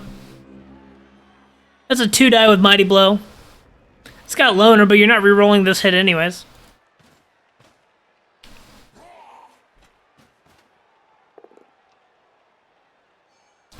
As far as Artrax, move your cage first, if you can. These punches are more important. If you fail this blitz, it leaves your cage base. It can be broken into. Ball carrier's in danger. Like right here, this human blitzer, punch the cage open. Thrower comes in, or the other blitzer dodges out. Comes right in. Now Kex, this is base cage. Abuse it. Okay? That's fine as long as you're bringing humans elsewhere. Do something reductive. Leaving the ogre is fine. I would have just left him there at that point.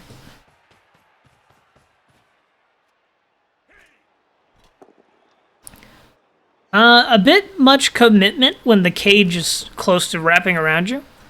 I would have tried to free up your players rather than bringing them closer to here.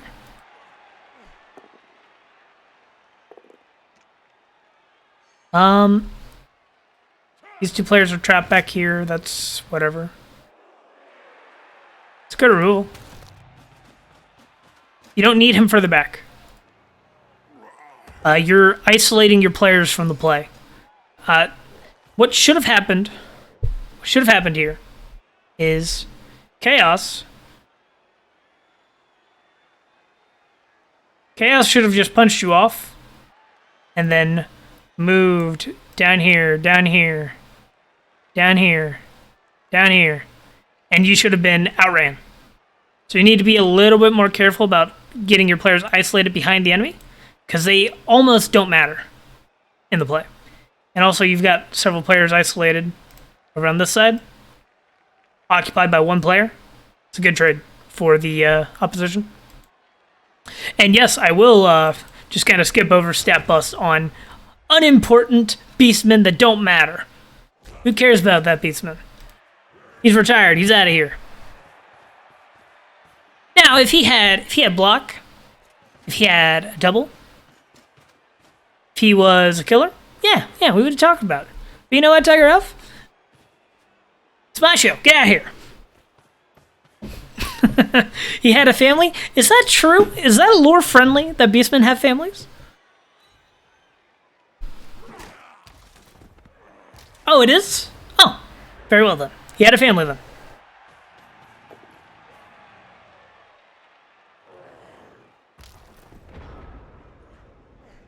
Oh, the beastmen are transformed by magic? I knew the Chaos Warriors were. I didn't know the beastmen were. Oh, okay. I need to look more into Warhammer lore. I only know a little bit relative to all there is. So, that's not saying much. Oh, okay. So the baby's born deformed and abandoned, and then it gets transformed. I get you. That makes sense. Okay, that's kind of neat. Yada yada, blood and water sort of thing. Okay. I like this. Liable to just get blitzed on a 4 strength. All your players are left behind the play again. You need to really be careful about this.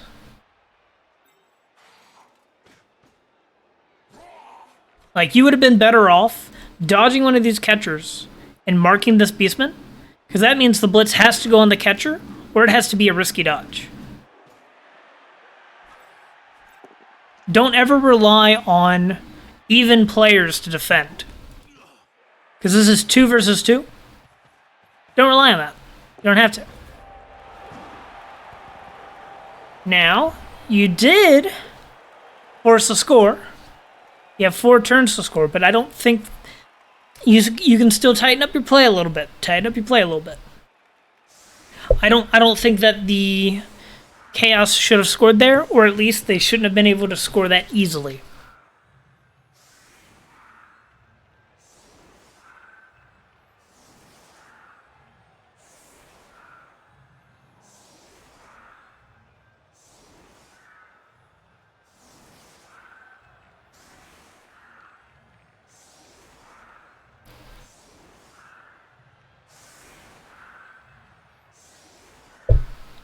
Let's see what you do here. I'm hoping to see some good line of scrimmage blocks. This is okay as far as Chaos defenses go. Not bad. So I would have your Chaos Warriors swapped with the Beastmen. And maybe bring your Sweeper up a square or 2. Doesn't need to be that far back. Also, you have 4 turns. Take your line of scrimmage blocks.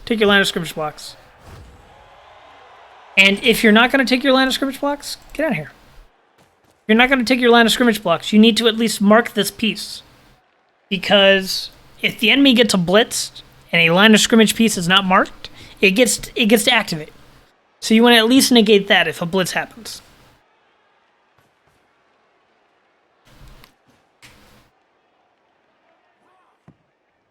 And if you're setting up for a fast score, you should usually just set up one side.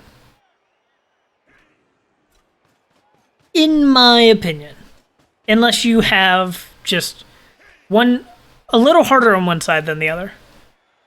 Because if you set up evenly, they'll send the same amount of defenders each way. When your goal with threatening the sides is you're mainly trying to draw people away from the center, and then you run down the center and pass off that way.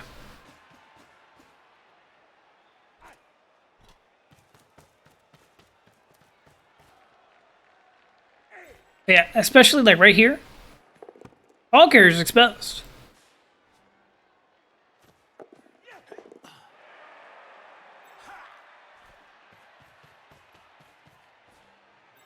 1, 2, 3, 4, 5, 6, 7.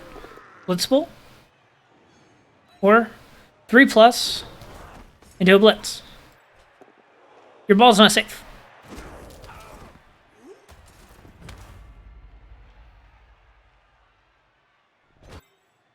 This is a 3 plus into 2 dice. And you take this. Good, good. Turn ordering. Taking your movements to pull off the other threats first. Would have put the Beastman right here. Whenever you're trying to base heavily, you want to separate your players just a little bit if you can, because that prevents chain pushes and that prevents negation of blocks as easily, and it just takes up more tackle zones. That should be your blitz, unless that's your blitz. That's your blitz. And that's a serve. Very well done.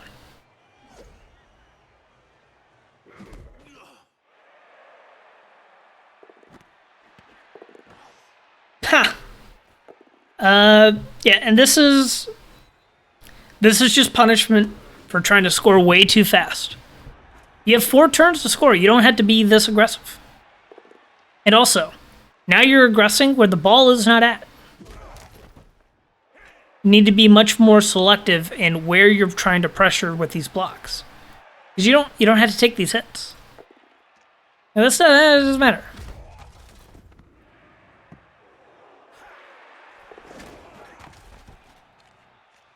Good recovery though. Scoring there is fun. You could have tried to stall if you wanted to, I think. But your players are all split up. Chaos are able to get a lucky dodge into a lucky blitz.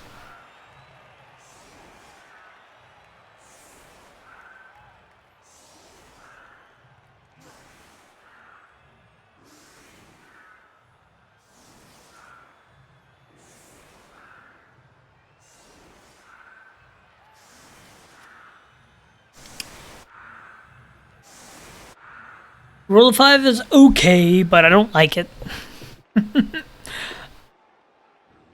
I think I would have just gone Chevron again. Or a modified Chevron.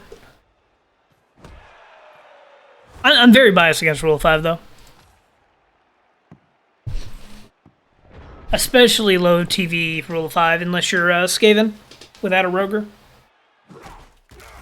Skaven have 4 gutter runners, so that they're usually fine to do Rule of 5, and they're fast and yada yada. Still don't like Rule of 5, though.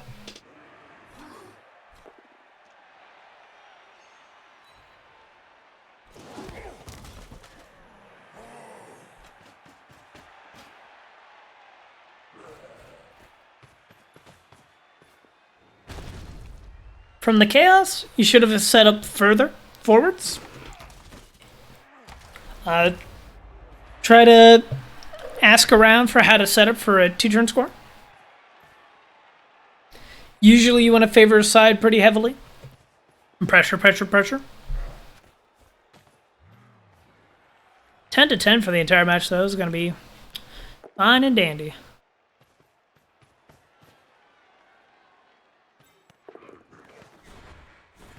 You're not going to be in scoring range.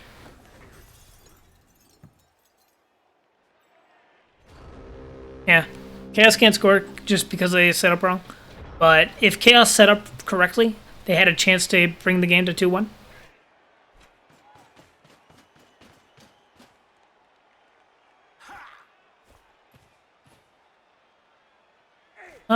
You just take hits. Set up a scoring threat. Chaos can't score. You should. Like, blitz down the left. Try to steal the ball. Get somebody in scoring range. Da, da, da, da.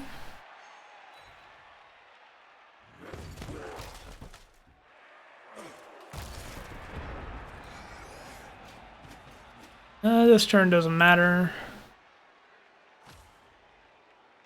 Go to the next half.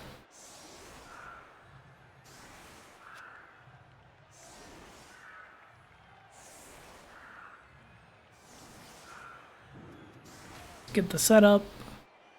This is better. This is much better. Take your hits. Get to the actual turn.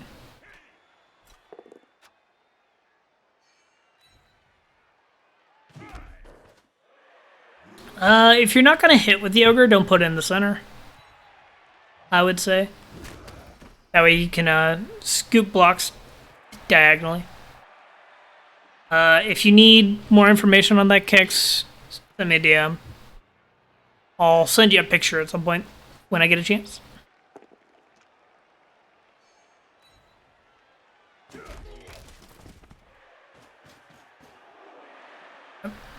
Play a white offense, force the chaos to move around, make a hole.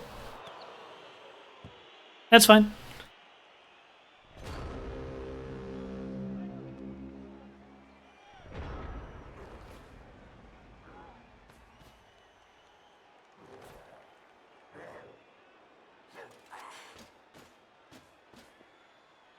Aggressive basing from the humans, abuse them for it, punish them, take your blocks, get some armor breaks.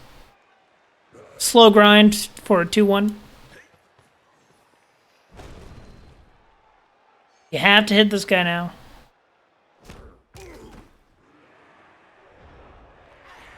Stand up. Hit here, probably push that way. Push him away from the ball. Push him away from the ball. So I would have come just like push him into here. And base him. He's on the ground. Base him. Whenever somebody's on the ground, don't let him stand up for free. If you can avoid it.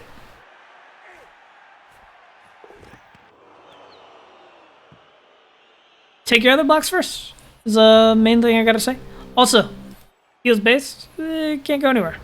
Now he can technically go mark the ball.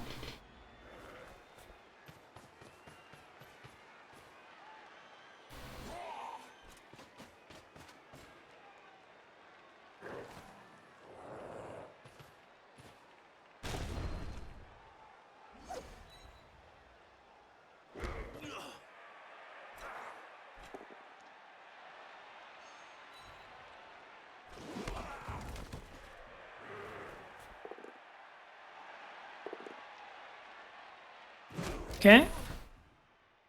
He got turned over. Take your blocks again, secure the ball. Gotta blitz this one again. Push him this way. There you go. There you go. Okay, he's stunned. No longer need to care about him. This is committing a lot of players to where the ball's not at. And also, if you're gonna do that, you want to take the blocks first. You're gonna commit players to it. Not falling up there is fine. That's okay. You have a 2-die block here, though, with the ogre. Take the 2-die.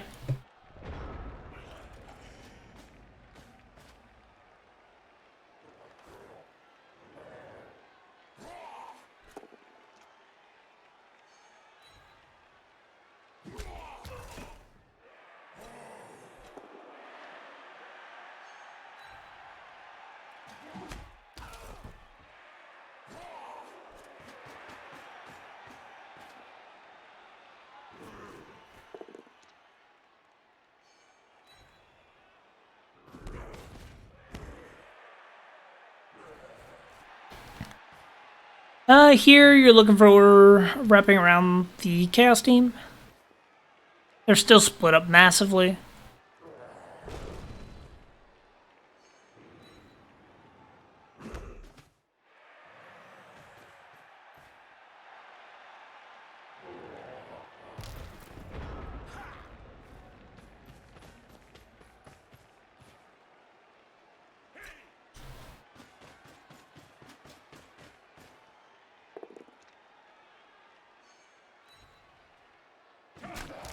That's fine. These beastmen are now caught real far behind you. It's very good.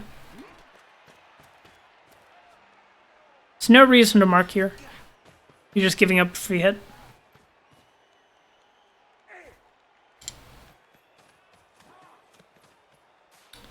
That's fine. Good. Follow. Follow.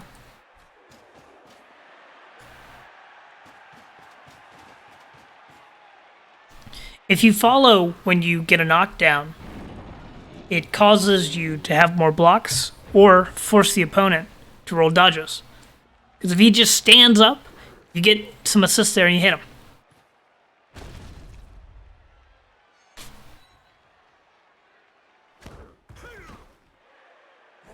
You see how he's hitting you and following? That's what you should be doing. Okay. I'd do those anyways. Ugh.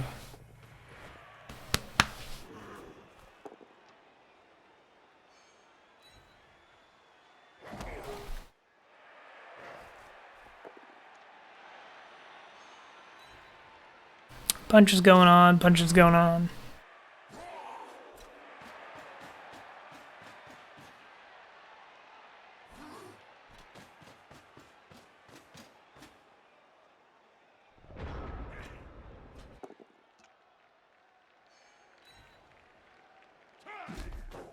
It will block, good.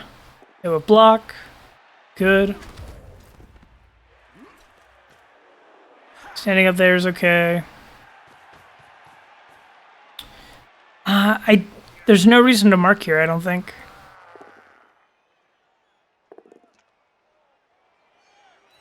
Forced to reroll that because otherwise you turn over.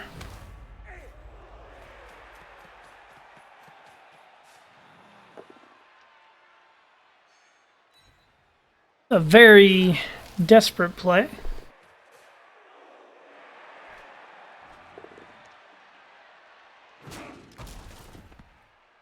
And this is just the sort of thing you prevent with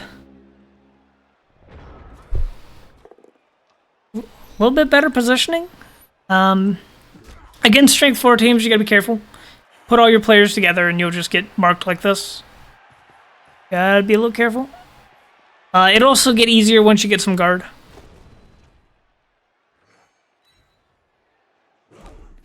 As far as the chaos go, I think I would have taken them both down. Ball on ground is better for you.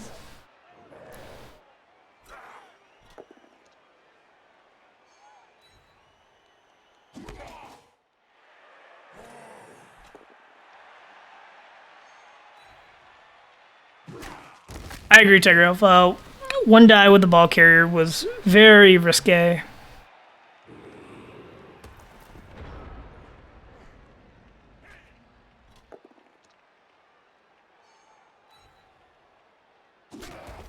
Good.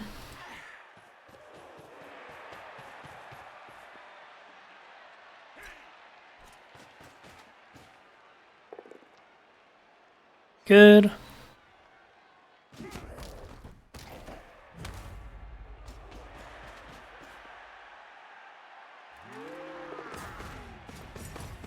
Okay, good. With thrower out. No, no, no, no. That's a little cheeky. That opens you up to being one diced as well.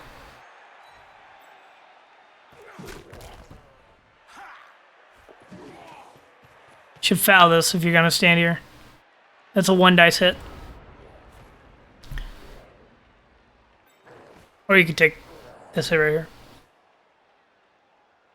Yeah. I think that should have been the blitz.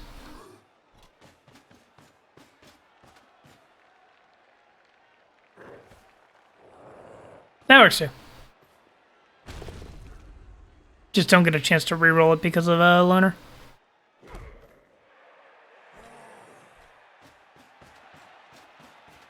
Not much difference. One gets 2 dice without a reroll. The other one gets 2 dice only with a reroll.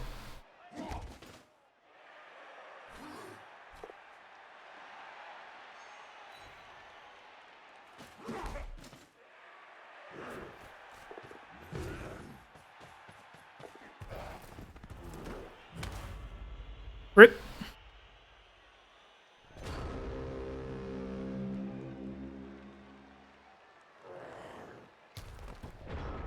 I don't know how this game becomes 2-2 in these next turns. Chaos don't have a reroll. They managed to score somehow.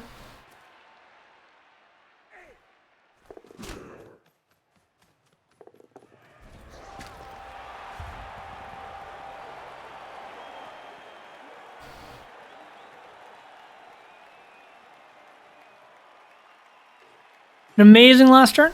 Okay, let's see.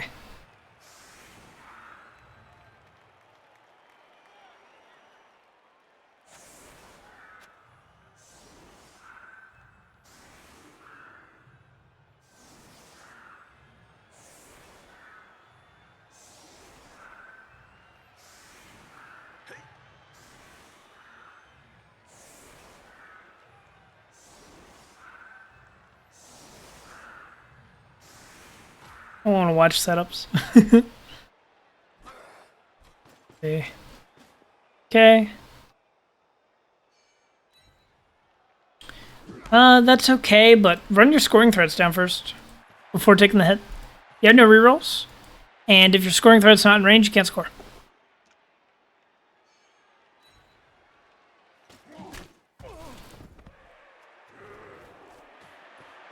Okay. Coming in, marking up all the players. Good, good, good. Marking up the blitzer. Good, good, good.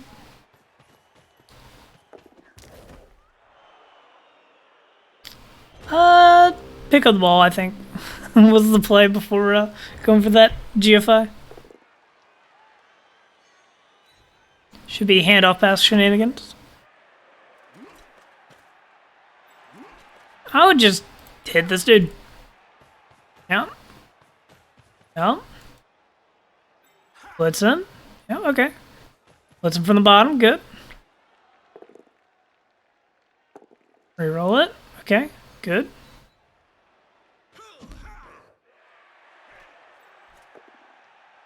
Three, four, five. 1, 2, 3, 4, 5, 6, 7, 8. Just in range.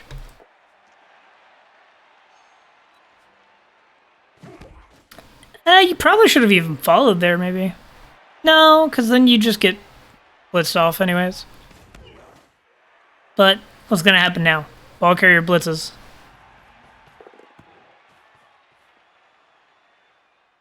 Does make the catch harder. Does make the catch harder.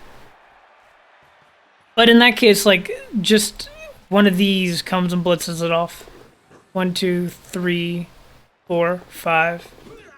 Would have made much of a difference. That was silly.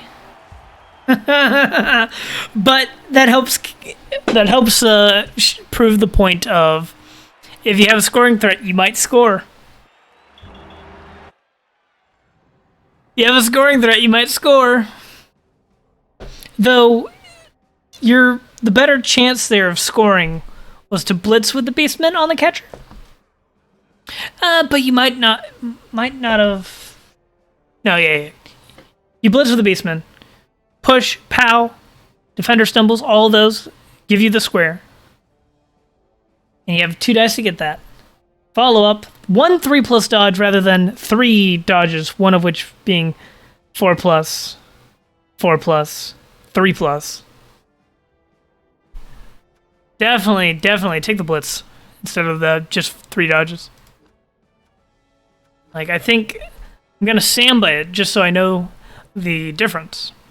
That was a 3 dice, 3 successes on 2 dice, into G5, 60% versus, what was it? A 4+, 4+, 3+, to 2+, 2+, and versus an 11% play.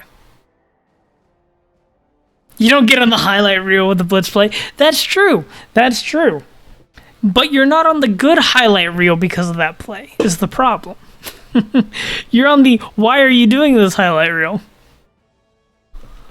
You're on the mentors become sad highlight reel. Still famous. Very fair, very fair. Nothing too crazy dice-wise, except the dodges for the chaos when you know what they did.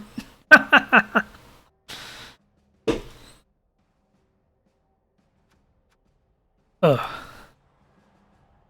So we're some interesting games tonight. Gonna see if we have any other Rebblers online. Doubt we do, just because of holiday stuff. I don't see any Rebblers, so I'm just gonna close the stream then. Thanks everybody for hanging out. Hopefully the people that played get to catch the VOD. You too, Jagger. If you have Merry Christmas. Merry Christmas, Happy Holidays. Y'all have a good one.